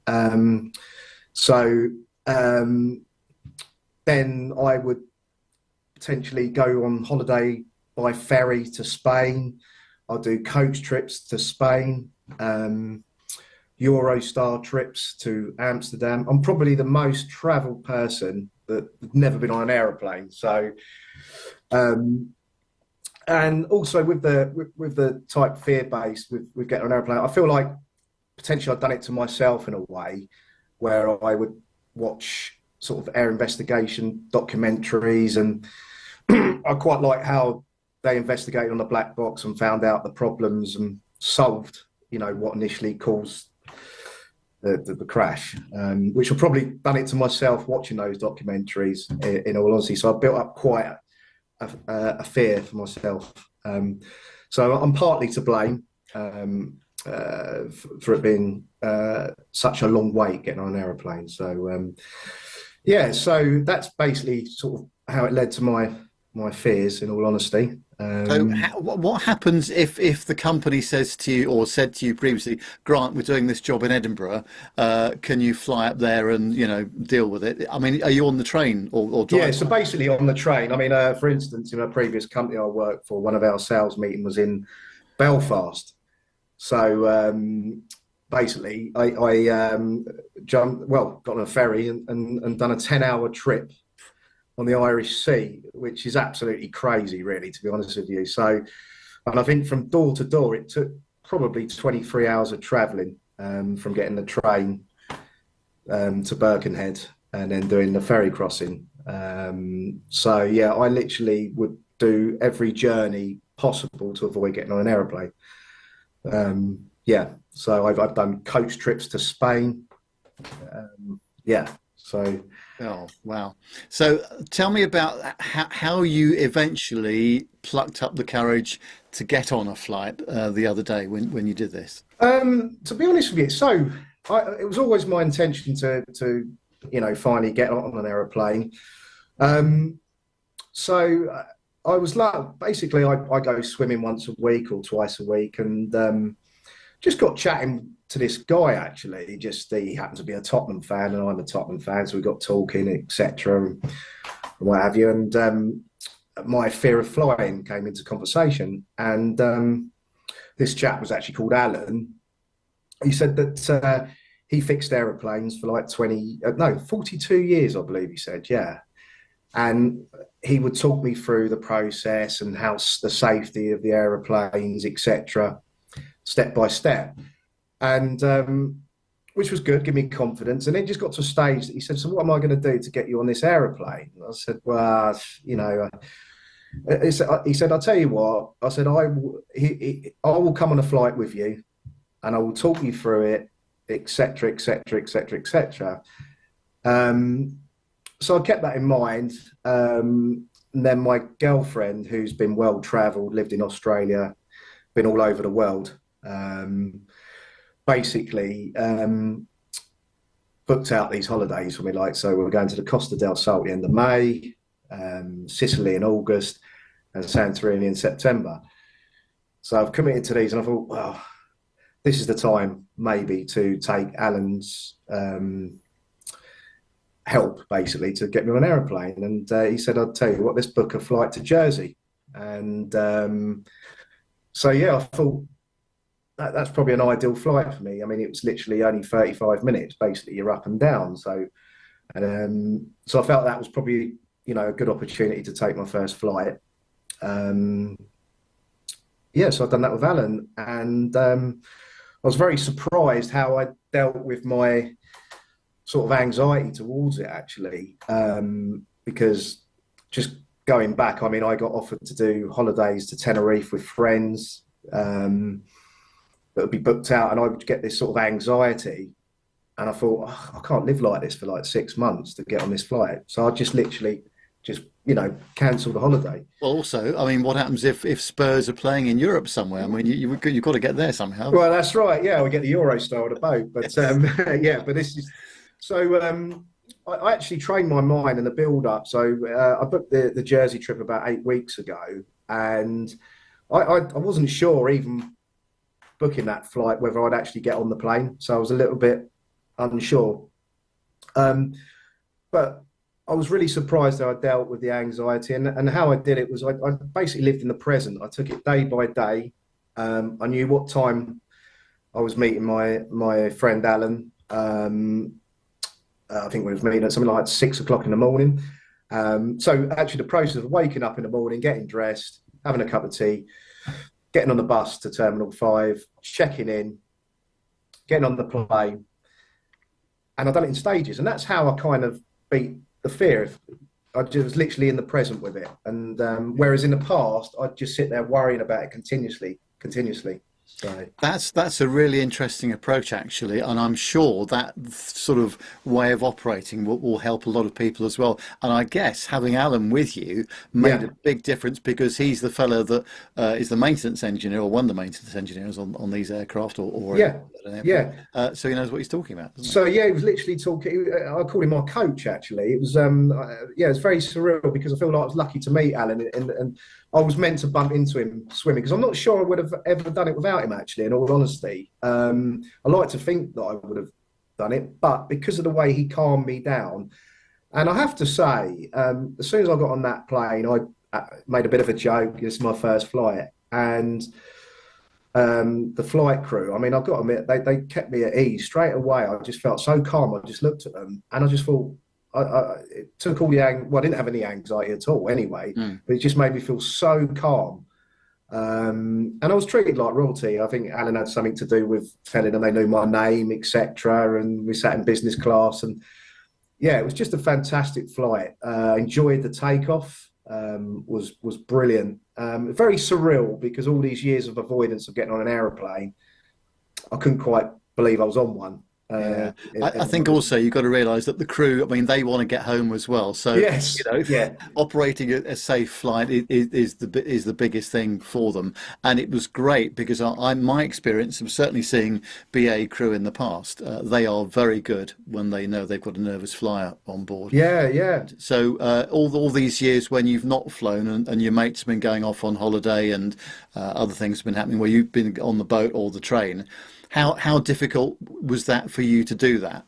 Very difficult, because to be honest with you, I became a bit of a party joke, to be honest with you, because everyone else is flying and I'm taking these ridiculous long journeys to get to destinations that would take literally 30, like for instance, Belfast, I think it was only 45 minutes. And I remember one of my friends took a picture of my boat, and he sent it to me, and he'd already got home and I'm still on that boat. So yeah, to be honest with you, it has been a bit of a party joke. And one thing that's really good now is I don't have that conversation, because if I meet someone, I'd said I'd never been on an aeroplane, and people were in disbelief that I'd never been on an aeroplane. They understood the reasoning why I hadn't been on an aeroplane, but they found it quite funny. For instance, I was lucky enough to meet Christopher Reeve when I was 7 years old. So my nickname was Superman, but then the joke was, you can't be Superman if you don't fly. So I had a lot of that going on. Yes. So now my nickname now is Biggles with my friends now. So yeah. Now, having done that, obviously, have you got the urge to do this again and to go? Yeah, on? Absolutely. So this is the good thing about it. I'm going away at the end of May to the Costa del Sol. I'm going with EasyJet. And I'm very much looking forward to it. Would I say my fear's totally gone? No. But it's not going to stop me. Do you know? No, a lot of people say this. People that are nervous flyers, they say, I still don't really like it, but actually I can now get on a plane and it's not a big drama for me. Yeah. Yeah. So, but you could say, like, do I like getting on the underground? Not all the time, but I still do it. So, and that's how I see it, really. So, but my flight was absolutely perfect. I couldn't have wished for that. Bearing in mind it was only a 35-minute flight, but I still got to experience the takeoff, etc. So, yeah, I mean, it was a perfect flight. So, no, fear hasn't totally gone, but obviously, I know what to expect. I know that I can do it, because I think there was a little bit of panic that that I want to get off the plane, I want to get off. But no, there was none of that. I just totally relaxed. And I was suppose very... you don't really know how you're going to react. No. You think you know how you're going to react. Yeah. You don't really know until you're actually there, do you? No, exactly right. And so, yeah, I mean, I can't wait to do it all again, actually. Oh, that's great. Yeah. Now, if you were talking to somebody else that had who was nervous of flying or had a fear of flying, what would your advice be to them? Well, the thing is, it's going to be difficult to get rid of the fear totally, because you're going to always have those doubts and stuff, etc. This is going to happen and that's going to happen. But all I would say is that, and the way I done it is literally, you've got to live in the present. You've got to do it stage by stage. Don't overthink it. The minute your mind starts to wander with negative thoughts, back to the present, back to the present. And that's kind of how I done it. That might not work for someone else, but for me, it was just, keep relaxed and etc. I didn't, I was considering doing a fear of flying course, but no. That's really impressive that you've managed to overcome all those things on your own, more or less, or with Alan's help. I think that's been a big thing, isn't it? Yeah. So are we going to see you in Barcelona then in February? Yeah, so next year. Our ISE show, which is our industry show. Yeah, absolutely. I'll be over there next year with CSL. Yeah, absolutely. Looking forward to that. Because I've done, when it was in Amsterdam, I done the Eurostar 4 or 5 hours. So that's a bit easier, isn't it, to go when it was in Amsterdam? Yeah. It's a bit of a long the Eurostar trips. Going down to Barcelona, isn't it? As I say, I'm probably the most travelled person that's never been on an aeroplane. One of them. I mean, I've been to Amsterdam 5 times, Paris a couple of times, cruises to Norway, Belfast. So out of all these destinations, the only time I got on an aeroplane was to Jersey, which is crazy, really. And yet, funnily enough, I'm not a big fan. And I think when you understand that, all the safety protocols and how these crews and the maintenance folks operate, everything, and you've actually experienced it for yourself, it's a big leap forward, isn't it? Yeah. Certainly is. Well, Grant, I really appreciate you telling us your story today, and I think it's given a lot of other people hope that may not be keen on flying, and if they take your advice, then that's definitely a good thing. I'd say this, Neville: if I can do it, anyone can do it. So, I'm so happy. It felt like passing your driving test. That's the same fit, the proudest moment. And even I've actually put my boarding passes in a frame. So that's my first. Good for you. Look at that. Fantastic. And it actually it gives you the freedom, doesn't it? As you say, just like passing your driving test, you can now get out there and do a lot more things, can't you? Yeah. So no, it's the best. One of the best things I've ever done, and I look forward to doing it again. And thank you for having me on your show. You're very welcome, Grant, and best of luck for your flights later in the year. Lovely. Thank you very much, Neville. Really? Oh, Neville. Oh, Neville. very formal. The thing is that we did talk about this after we'd finished.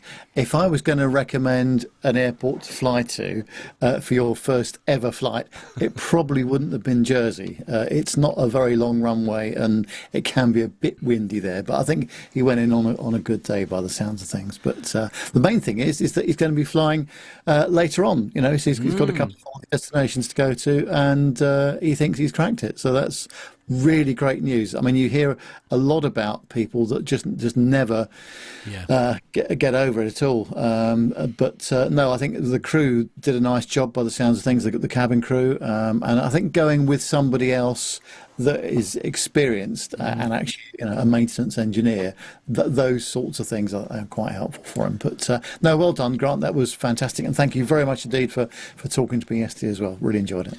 Indeed, and I must say that for me as well, Nev, actually, that was the one thing that I think that cracked it for me, because I went with a friend of the show, Owen, who worked for the airline at the time.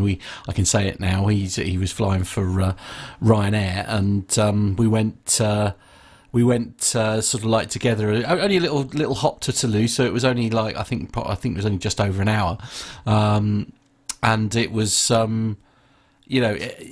when you've got somebody there where you go, oh, what's that? And they're able to answer that question for you immediately without having to trouble the already overpressed like cabin crew and things like that. It's just such a. What's that? That's the door plug blowing out. No. No, sorry, we mustn't do that. No, I'm sorry. indeed. Bill's saying you should follow up the interview with him after his vacation, see how he got on. Yes, I'll do just that. I'll give him a shout after he's been on his vacation and see how he got on. Yeah, indeed. Love that. Thanks for that. Thanks for that, Nev. Very much appreciated indeed. Very much so. We have got another great interview from Dublin coming up. But first, it's time for Nev's favourite part of the show. It is, of course, the military segment. What's up, bogeys? 135, 50, Angel 16, heading 340. Okay. Undersea boogie.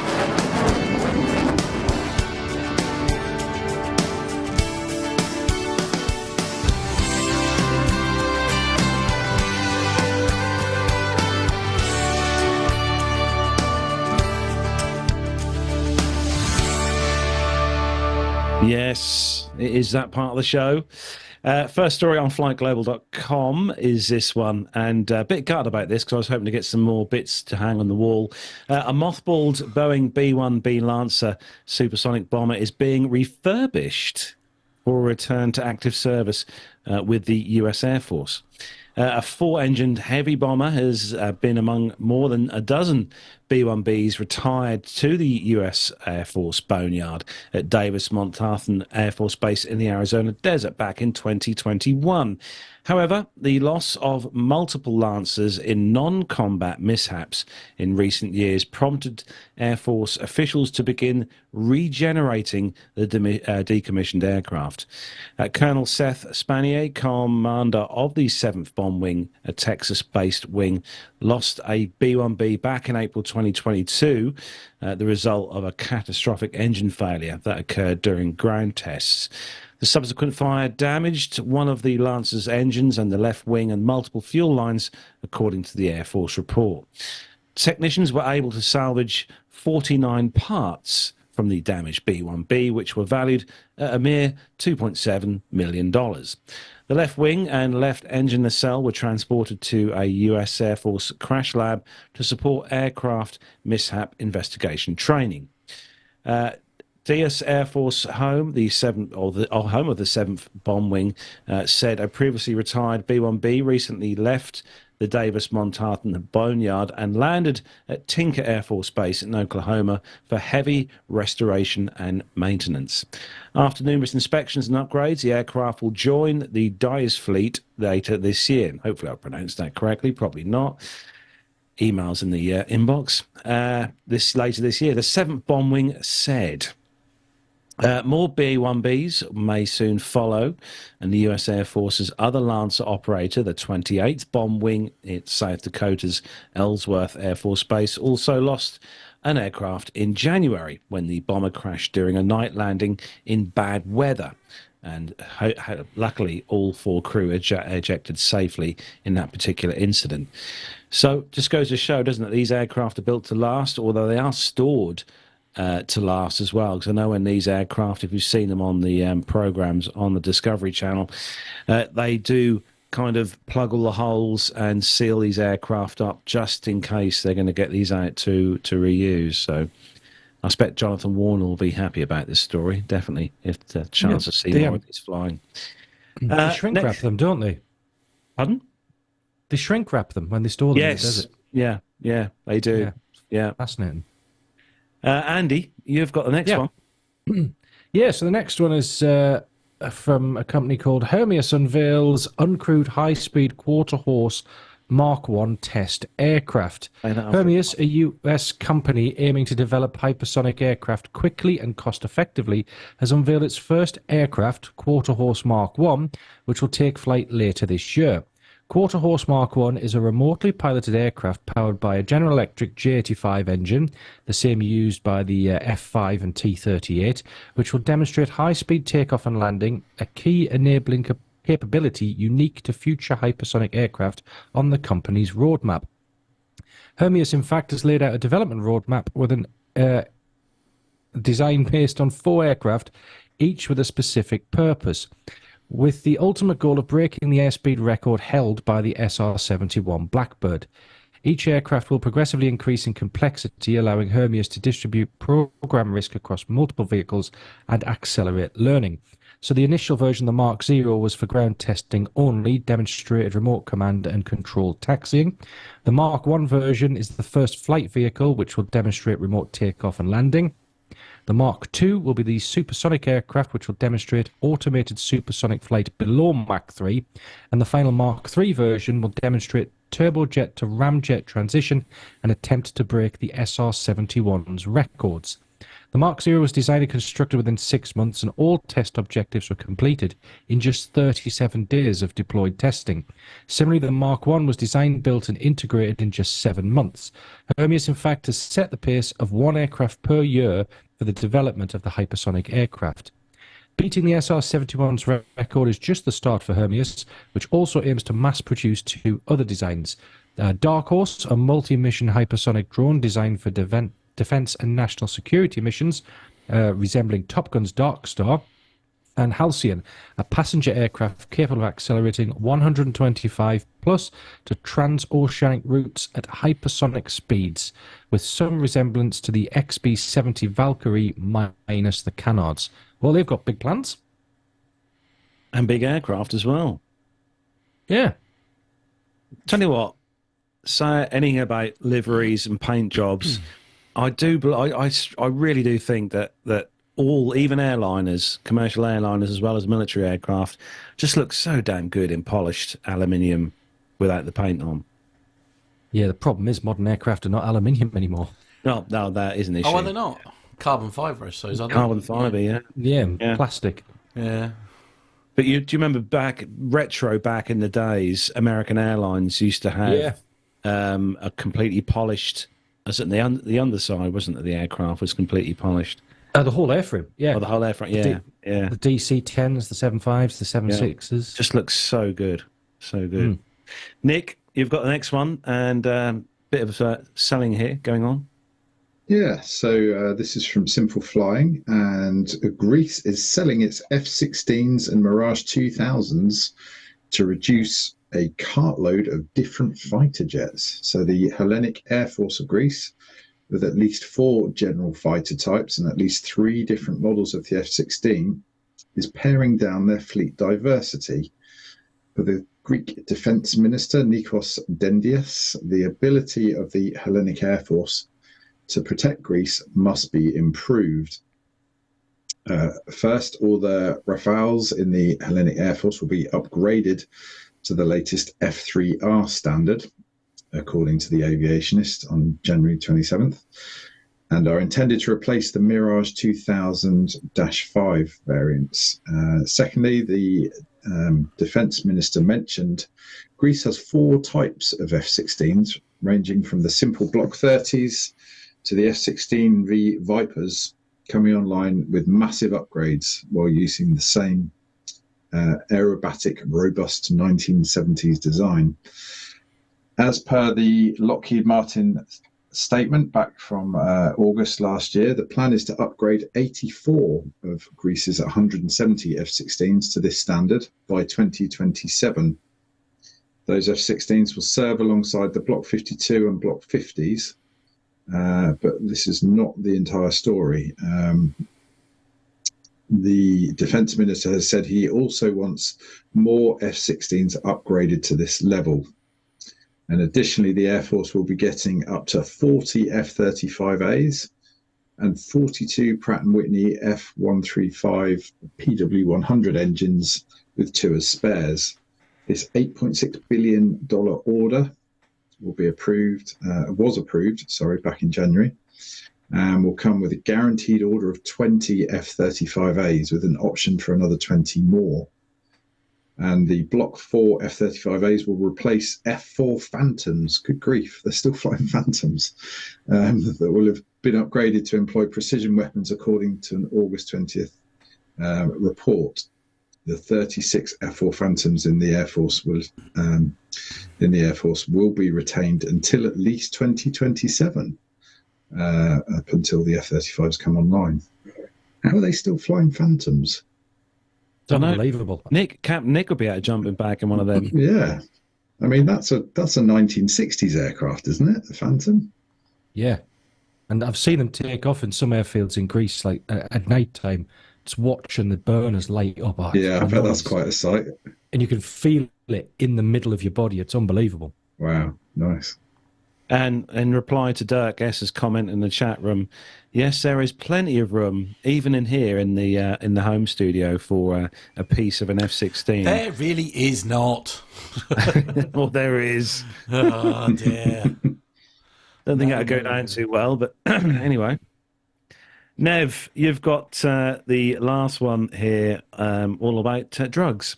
Yeah, well, it's the headline is from the BBC.com website. It says the drug that pilots take to stay awake. Pilot fatigue is in the spotlight after the news that one Indonesian flight had 2 sleeping pilots at its helm.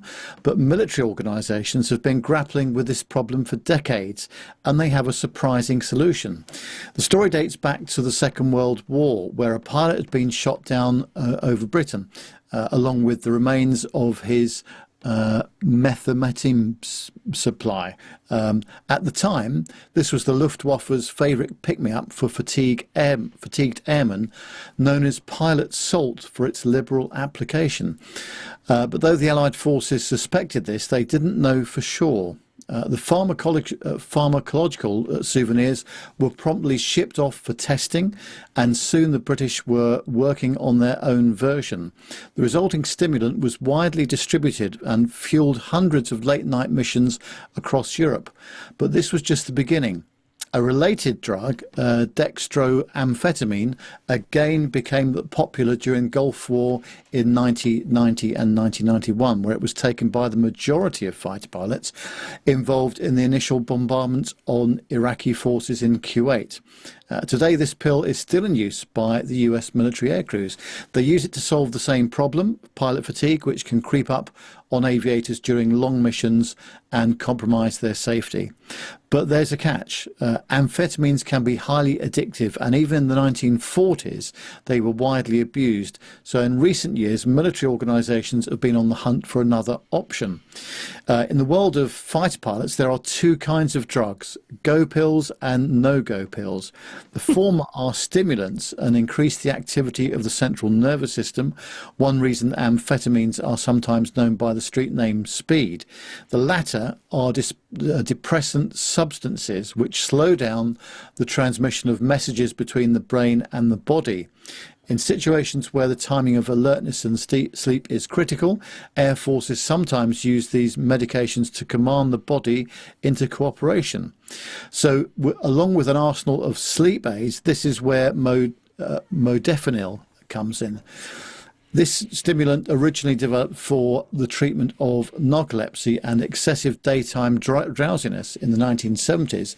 Modafinil is already widely available, approved for use by air forces in Singapore, India, France, the Netherlands and the United States. Meanwhile, an investigation by the Guardian newspaper in the UK revealed that a substantial cache of the drug had been purchased by the UK MOD ahead of the beginning of the war in Afghanistan in 2001. Another order had been secured in 2002 before the invasion of Iraq. Though a defence research agency conducted experiments with the pills, they were reportedly not used on combat personnel. In fact, chemically enhanced airmen have been involved in hundreds of military operations over the last decade alone. As they flit about the sky, fighter pilots often have just a few seconds to observe their surroundings and decide how to react to threats, so tiredness can easily be fatal. But oddly, intense flights involving serious warfare or manoeuvres are not the only ones where pilots tend to struggle with lack of sleep. In fact, boring flights come with their own challenges. Of course, there are serious legal and ethical implications involved with offering stimulants like modafinil to military personnel. What would happen if someone refused to take a drug deemed necessary for the success of a mission? Well, Armando's got plenty to say on this as well, so let's go over to him for his comments. Hey everybody, as the guys probably mentioned at the top of the show, today is one of those days where I am flying from Charlotte, North Carolina, all the way down to the beautiful beaches of the Gulf Coast of Florida, then all the way up to Minnesota, where it is cold, snowing, windy, dark, all the fun things that we like to fly into.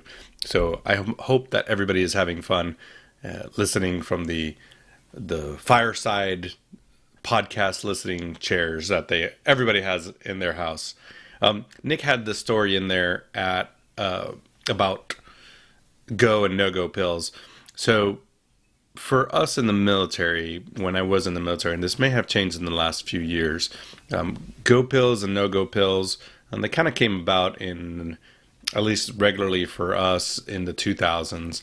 So as the article said, they've been around since the 30s and the 40s, different methods of keeping air crew awake. And it's really not just air crew. I think it had some ground troops use go, no-go pills. Basically anything that requires us to be alert or not alert. Sometimes you have to take a no-go pill to get the required crew rest to be able to operate the next day. You know, sometimes we are running for, 14, 18, 20, in case of surge operations, sometimes even 30 hours straight, not flying, but just kind of an operational thing, right? Even just sitting, waiting for a call, whether that's a medevac or some kind of troops in contact or anything like that, or there's a surge operation, even just sitting around your operation center or wherever you sleep, waiting to be called, can be exhausting. So we use no-go pills to be able to get the sleep that we need, the rest that we need. The go pills we had very rarely on occasion when we knew the missions were going to be long. And I'm not exactly sure what the actual medicine was, and it's probably changed either way since I was issued these. But all of these medications, go and no-go pills, weren't issued to you as an aircrew member until you had completed thorough ground testing. We had to conduct with a flight doctors. We had to conduct a test at a period where you weren't flying to make sure that the individual didn't actually have any adverse effects to the medication. Also, everybody reacts differently, so you have to know. It's almost like going into the altitude chamber to know your hypoxia symptoms. Well, when you take a go pill or a no-go pill, obviously your rest may be different. When you're sleeping, you may have different kinds of dreams. But shoot, we took so many medicines, malaria medicines, that affected your sleep, and some people even hallucinated when they were on doxycycline and things like that. But rest assured, this is something that's been around for a long time in the military and in aviation, but all of it is done after rigorous ground testing to make sure that the individual doesn't have any adverse effects, or at least you know how you react. So that's my response to Nick's question of us using go pills and no-go pills in the military.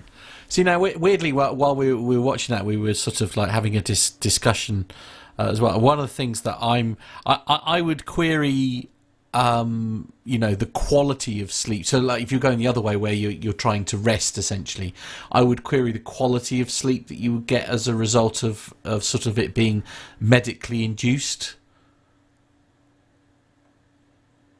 I know how I feel after a tramadol, that's for sure. Just nodded off there. Right.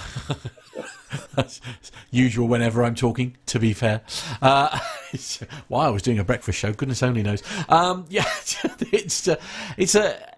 don't know. I must admit, I'm also surprised that it's sort of like commonplace and like accepted and things like that. We're sort of like so conditioned into, sort of not doing so. I don't know. I don't know what makes me feel uncomfortable. If you were in a sort of very heightened combat environment, actually, it could be really hard to relax. And ultimately, you've got a team of people that you're kind of relying on to have them there as a resource to do a certain job, and you kind of need them to try to be as regimented in getting as much sleep as they can in order to be performing at their best. Yeah. But it might be, it must be hard to switch off sometimes, when you're in that kind of environment where, it could be dangerous. There could be things happening which are making you more alert and more stressed and more on edge. And actually, you need to have something to help you kind of switch off a bit. Yeah. Hmm. I don't know why it surprised me so much, that there's something that's happened that, that appears to be relatively commonplace within our armed forces. I don't know why that's such a surprise to me. Perhaps just, goes to show how naive I am, I think, sometimes.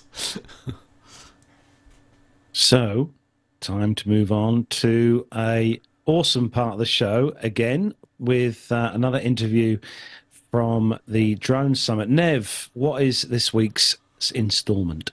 Yes, well, we're going back to Dublin again, and this is a great interview, I think. Justin Dawson is, in fact, another customer of mine from the company that I work for, but he also runs a thing called All Things Techie podcast, and it's a technology-focused podcast that covers a wide range of topics related to the latest developments in the world of tech. Hosted by experts in the field, the podcast itself offers insights and analysis on various aspects of technology, including software, hardware, gadgets, and trends in the industry. You can get hold of the podcast at the usual downloadable areas, but also on Justin's website, www.allthingstech.ie. And I met up with Justin at the Drone Summit in Dublin, where we discussed this new area of technology and how it fits into our world of professional audiovisual and video. Well, look who I've bumped into. It's Justin Dawson. I tell you, Nev, I invited you over here to the ODS in Dublin some 6 months ago and said, hey, there's a drone summit, you like that? And wasn't expecting you to come in this type of winter wonderland conditions that's outside. Boy. I literally left North County Dublin this morning and it was raining. Woke up on the train and then went, what? I wasn't expecting the snow. It is amazing, quite crazy, and I'm glad you and your team have dressed for the occasion. Yes, well, some of us have, some of us haven't. The poor cameraman, we decided that we'll stay indoors for the next while. So tell us about your podcast, first of all. Well, the All Things Techie podcast, we've been going for about 3.5, nearly 4 years now, and we're talking all things tech in Ireland, so All Things Techie. Clever that. See what we did there. See what we did. We were over at ICE doing everything tech and looking at all the audiovisual, and then we're doing here the Drone Summit today, and the next one after this is Infocom. Wow. Yeah. Now, what do you think about the technology here compared to the sort of stuff that you and I get involved with day to day? And on the day-to-day basis, we're in a smaller situation, but we have drones behind us. The unmanned aircrafts is stunning. You go from the hobby drone that you might see in a toy shop that should have a license to these type of things that you're going, I don't want to even guess how much this unmanned plane, for a better word, that can go up from 18,000 feet is going to cost. But, the great thing is it's awareness of how many things you can do with drones and unmanned aircrafts compared to the hobby thought of let's fly this around and let's hope it doesn't get stuck in a tree. Yeah. Now, the other thing that I find fascinating, and again, it's a bit like our world of Pro AV, is that the speed of development of this stuff. Yes. It has been phenomenal, hasn't it? I mean, just looking at the things around here, and the size of some of this kit is unbelievable. Yes, and what I love is I was talking to one of the unmanned aircraft companies there, and they're based down in Shannon, and the fact is, I said, how young can you be to actually start training? And 16 years of age, and you go, people don't have to finish their state examinations to go off and get into something like this, which, as you just mentioned, is the future. Whether you're flying to look at Marines around Ireland and England, or further afield, delivery and everything, these things are going to be the future. Yeah. Now, in terms of what we normally get up to with, display technology and pro audio and pro video, we've kind of got the hang of all that, I think, between us. We've been doing it long enough. We roughly know what we're doing. But this drone stuff is a whole new area to get into, isn't it? I feel like I'm completely in its infancy, trying to learn about, like, and the nice thing is we're not just learning about like the different fans or different fan speeds and the size, but it's also knowing also about the regulations that's involved and the safety. But when you think about unmanned, it's the fact that, as I said, it is unmanned. The safety element that, you can have someone over in England doing all the controls, talking to the pilot that's controlling this unmanned aircraft that is flying 70, 80, 90 kilometres an hour around Ireland. Well, that's what I was going to say to you, because again, just going back to what we both do as a day job, we're quite used to remote management of devices, screens, microphones, this sort of stuff. But these guys are dealing with remote management of actual moving objects. Yeah, and zero latency. Like, we talk a lot about zero latency in screens and user collaboration software, but this stuff is like phenomenal. At such a height, and the picture quality is like as if the two of us sitting beside each other or standing beside each other right now. Yeah, it's phenomenal. So what do you think is going to be the next development in this technology area, and how can we start to use more of it in the Pro AV world, do you think?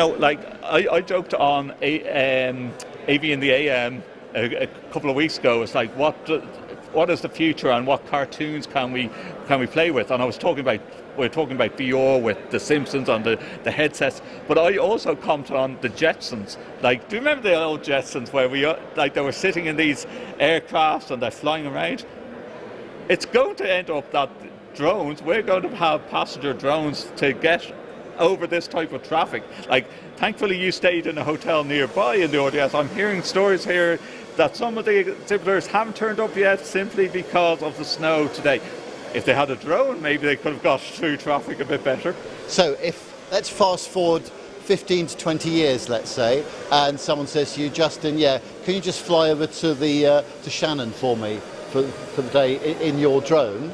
Yeah. Do you think that would be a real thing? I honestly think that we will be getting there. But it's still in its infancy, but I think this type of technology is faster than the likes of what we have with virtual reality that we see every day now at ISE and these type of places. Yeah. Because it's needed, it's required, it's moving.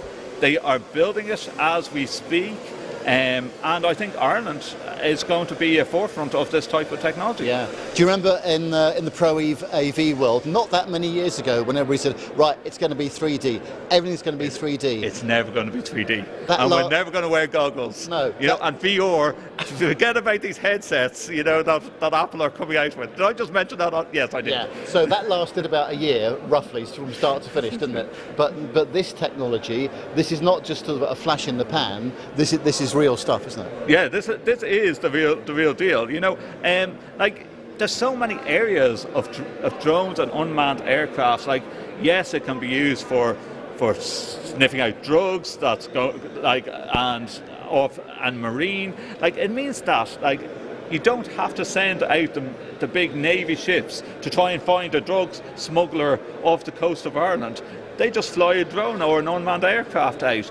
It's the same with modern day warfare. That these drones are being flown into these countries, but hopefully it's for a benefit of more safety than sending a man on the ground into war-torn countries. Yeah, absolutely. Well, it's been great to see you again, Justin. Thank you very much for letting us know about the show to begin with, which was brilliant. And don't forget, we're going to go for some hot drinks later on. Yes, aren't we, Dev? Yes. That's it. Yeah, that's it. Yes. Thanks, mate. No worries. Yes, essentially referring to the terrible state of which I was stood there behind the camera with my very wet shirt. That's it was a bit snowy, wasn't it? Yes, it was. Yeah, absolutely. Yeah. But no, thanks to Justin. Great to see him again. He's coming over to the UK in a couple of weeks' time for a conference that I'll be at as well. So it'll be great to see him again. And we'll put that interview back up on our LinkedIn page, which is doing very well at the moment, I have to say. So yes, thank you very much indeed to everyone that's visited that, and also on our Facebook page as well. We'll put that up on the platforms. But if you need to, if you'd like to go and download his podcast, it's All Things Techie, allthingstech.ie. Love that. I'm gonna subscribe to it, if only to be able to listen to the excitable way he describes everything. I just love it. I enjoy the energy. Definitely the future. He's a good lad. Yeah, he is. Absolutely. Yeah. So no, brilliant. So yeah, and there'll be another interview coming up next week as well. I could just murder a pint of Guinness right now. Oh yes. Oh, wouldn't that be nice? Any in the pub, Andy? Yes, actually, I do have some Guinness. Yeah. Oh, great. All right. Okay. Sorry, it's a bit of a delay to the Midlands. I'll be around in a moment. I would say I'll be around in a moment. It would take me a good few hours by then. to get to you. Yeah, it'll be gone by then. Long yeah. gone. Yeah, absolutely. So we're going to start to wrap up the show. As you all know, we've got our 500 show coming up very soon indeed, in the next few weeks.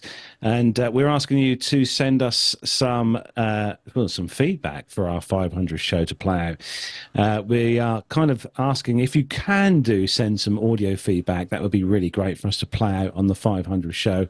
The kind of things we're looking to ask you, Nick. What are we looking to, or what are we looking to get from our listeners in regards to stories or questions?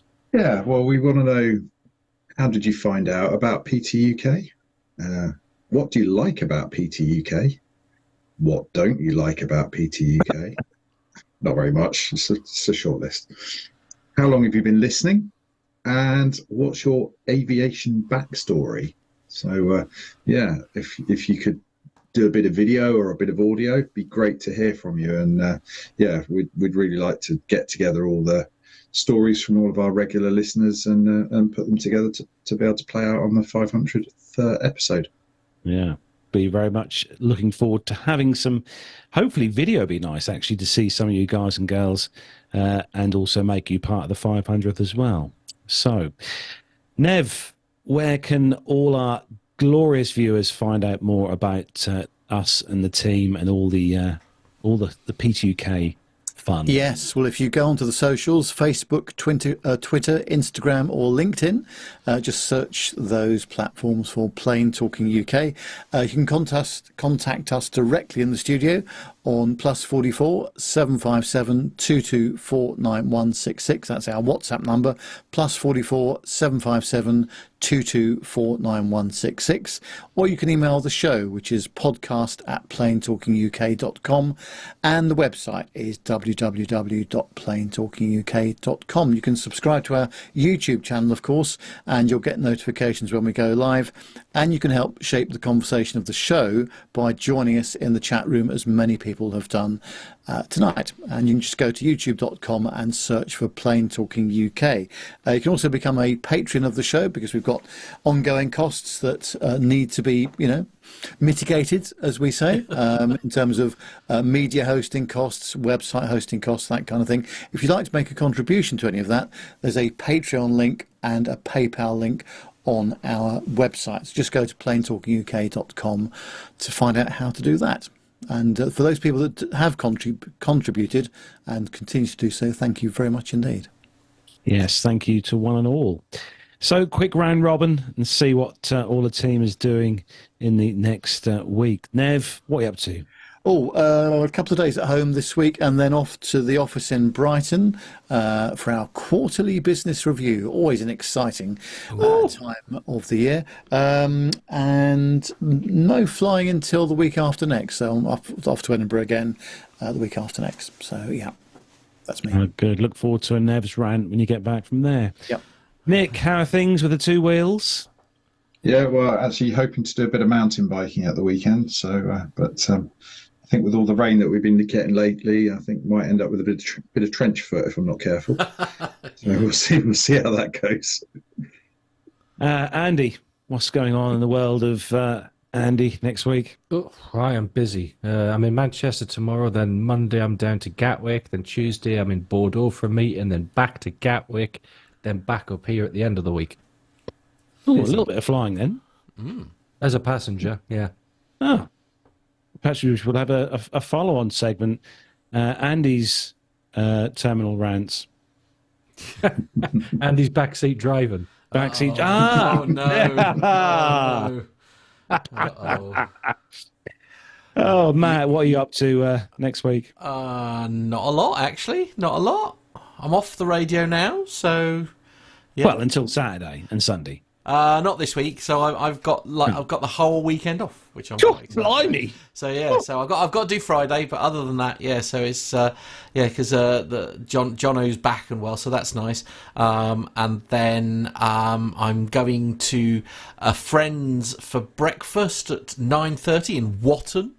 Nice. Yeah, I know, absolutely. Going, so it's sort of like a friendship breakfast with a friend and his church that he's involved in, and I don't really know other than that. Not sleeping, probably. I think that's going to be the highlight. So this weekend, I'm going to push the boat out this week. I'm going to really, really enjoy myself, and I'm going to be cleaning the patio. Oh wow, steady the now. pressure wash. I did that. I did that yesterday with the Cardchurch cave. Yes. You get the circular thing there. Yes, I've but got one of I those, still yes. get the backache with it as well. There's quite a lot to do. Other jet washers are available. Yes. Yes. Yeah, but they are rubbish, though. To be fair. The Karcher's the way forward. I'm sorry. Yeah, I've got one as well. Yeah, absolutely. Yeah, it's the best. Genuinely, it's the best birthday present I've ever had in my entire life. I've never been so happy. I'm glad that the patio needs attention because I was like, finally, I've got an excuse to use it in anger.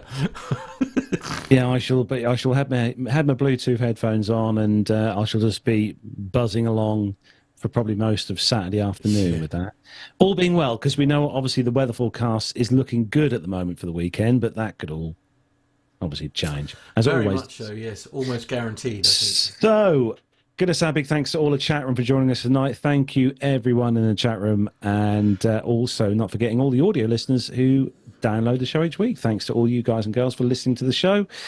And that is it. That's where we're going to bring episode 497 to a close of the show. Have a great week, whatever you're up to. And we'll see you all again next Wednesday at 7 o'clock here on YouTube for episode 498. So, last words from you, Nev. Yes, well, thanks very much indeed for listening, everybody. Really appreciate all your time and efforts, and I hope you like it, the new time, or the new day, rather, of Wednesday evenings as well. That seems to be quite popular, I must say, with most people. In the meantime, have a good week. Bye for now.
There was no need for that. Now, I know that a couple of people comment at the beginning of the show about this background behind me today. I did see a few comments in there. Sturman mentioned it, I know as well. That I put this here, the Memphis Belle behind me. This was last year, I think it was, when me and Sturman went to Duxford Imperial War Museum in Cambridge, when they were doing the winter kind of strip down and tidy of Sally B or Memphis Belle, depending on which side you look. But no, I put this here because I literally this week finished, as I was saying to the guys earlier before we went live, I literally this week finished watching the Masters of the Air series on Apple TV, and it was blinking good. I'm not going to lie, it's very good. Ricky, you said something good about Apple. No, that's the only thing I'm going to say good about Apple is it had a good series on it. Wow. That must have hurt a little bit. I will just point out that currently Apple have got this 7-day free trial thing, which is literally the only reason I downloaded the app, got the 7-day free trial, binge watched the entire series of Masters of the Air, and I shall be clicking on the email in a moment and cancelling my subscription at the end of the Before you do that, I would highly recommend For All Mankind. That's worth a binge while you're at it. Is it aviation really related? Good. It's space related. It's really good. You do like space? It's worth a watch. I would highly recommend. Well, I've got 4 days left. Yeah, there's 3 seasons. You'll get if you crack on with it, you'll get through it. go and watch a couple now. Yeah, it's really good. That's your homework. Off you go, Carlos. You can sit and watch it in the office at work instead of Flight Radar. Have you now? Don't encourage him. Don't encourage him. As if anyone would do that. Incredibly hard. I do not watch anything on the 40-inch TV that's on the wall. Your middle name is also Pinocchio. Perhaps he only does it at lunchtime when I come over. Is that the only time you do it? Right. The only time I ever do that. Well done. Yeah. Absolutely. Yes. Okay. Very good. Well done, everyone. Bill, that is never going to happen, Bill. And the fact I have just purchased a new phone in the last few weeks, and it's a Pixel 7 Pro, not an iPhone. How is your company phone? Oh, what the company phone? What desperately underutilized. This thing here, yes. How amazing device. That is, yeah. Yeah, grown-up. Just going back to what I was saying earlier on about boarding aircraft and the challenges, I just noticed on the Friendly BA Gold Group forum, it says, I do realise this is first world problems. I flew earlier this week from Johannesburg to Heathrow in club class. At the airport, no priority lane or separation, so everyone just stands in a big huddle. They're then called Group 0 to board, then followed up by groups 1 to 6 now board. Bonkers, they say. Mad scrum to get on. Well, I mean, how entitled do you have to be to have a forum about it? Oh, that's just one forum. There are at least 3 or 4. And I contribute to all of them. Of course you do. No, but you're on do you have a WhatsApp group as well? No. Although there's a chat function, so I suppose, it's kind of a WhatsApp kind of thing, yeah. Anyway. And if any staff are listening who are ground staff at any of the major airports here in the UK, come on the show. We'd love to talk to you. And then go on a course. Oh. Bye, everyone. No. Right, let's let all these beautiful listeners get back to their Wednesday evening. Thanks again to all the chat room for joining in tonight. Great to see all you lot in there. Have a fantastic weekend, whatever you're up to. And this week, I think the last word, we'll give it to Andy this week. Last words from you, Andy. Oh, blimey, that's a lot of pressure. Thanks for joining us. Hope you've all had a lovely week and have a lovely weekend. See you next time.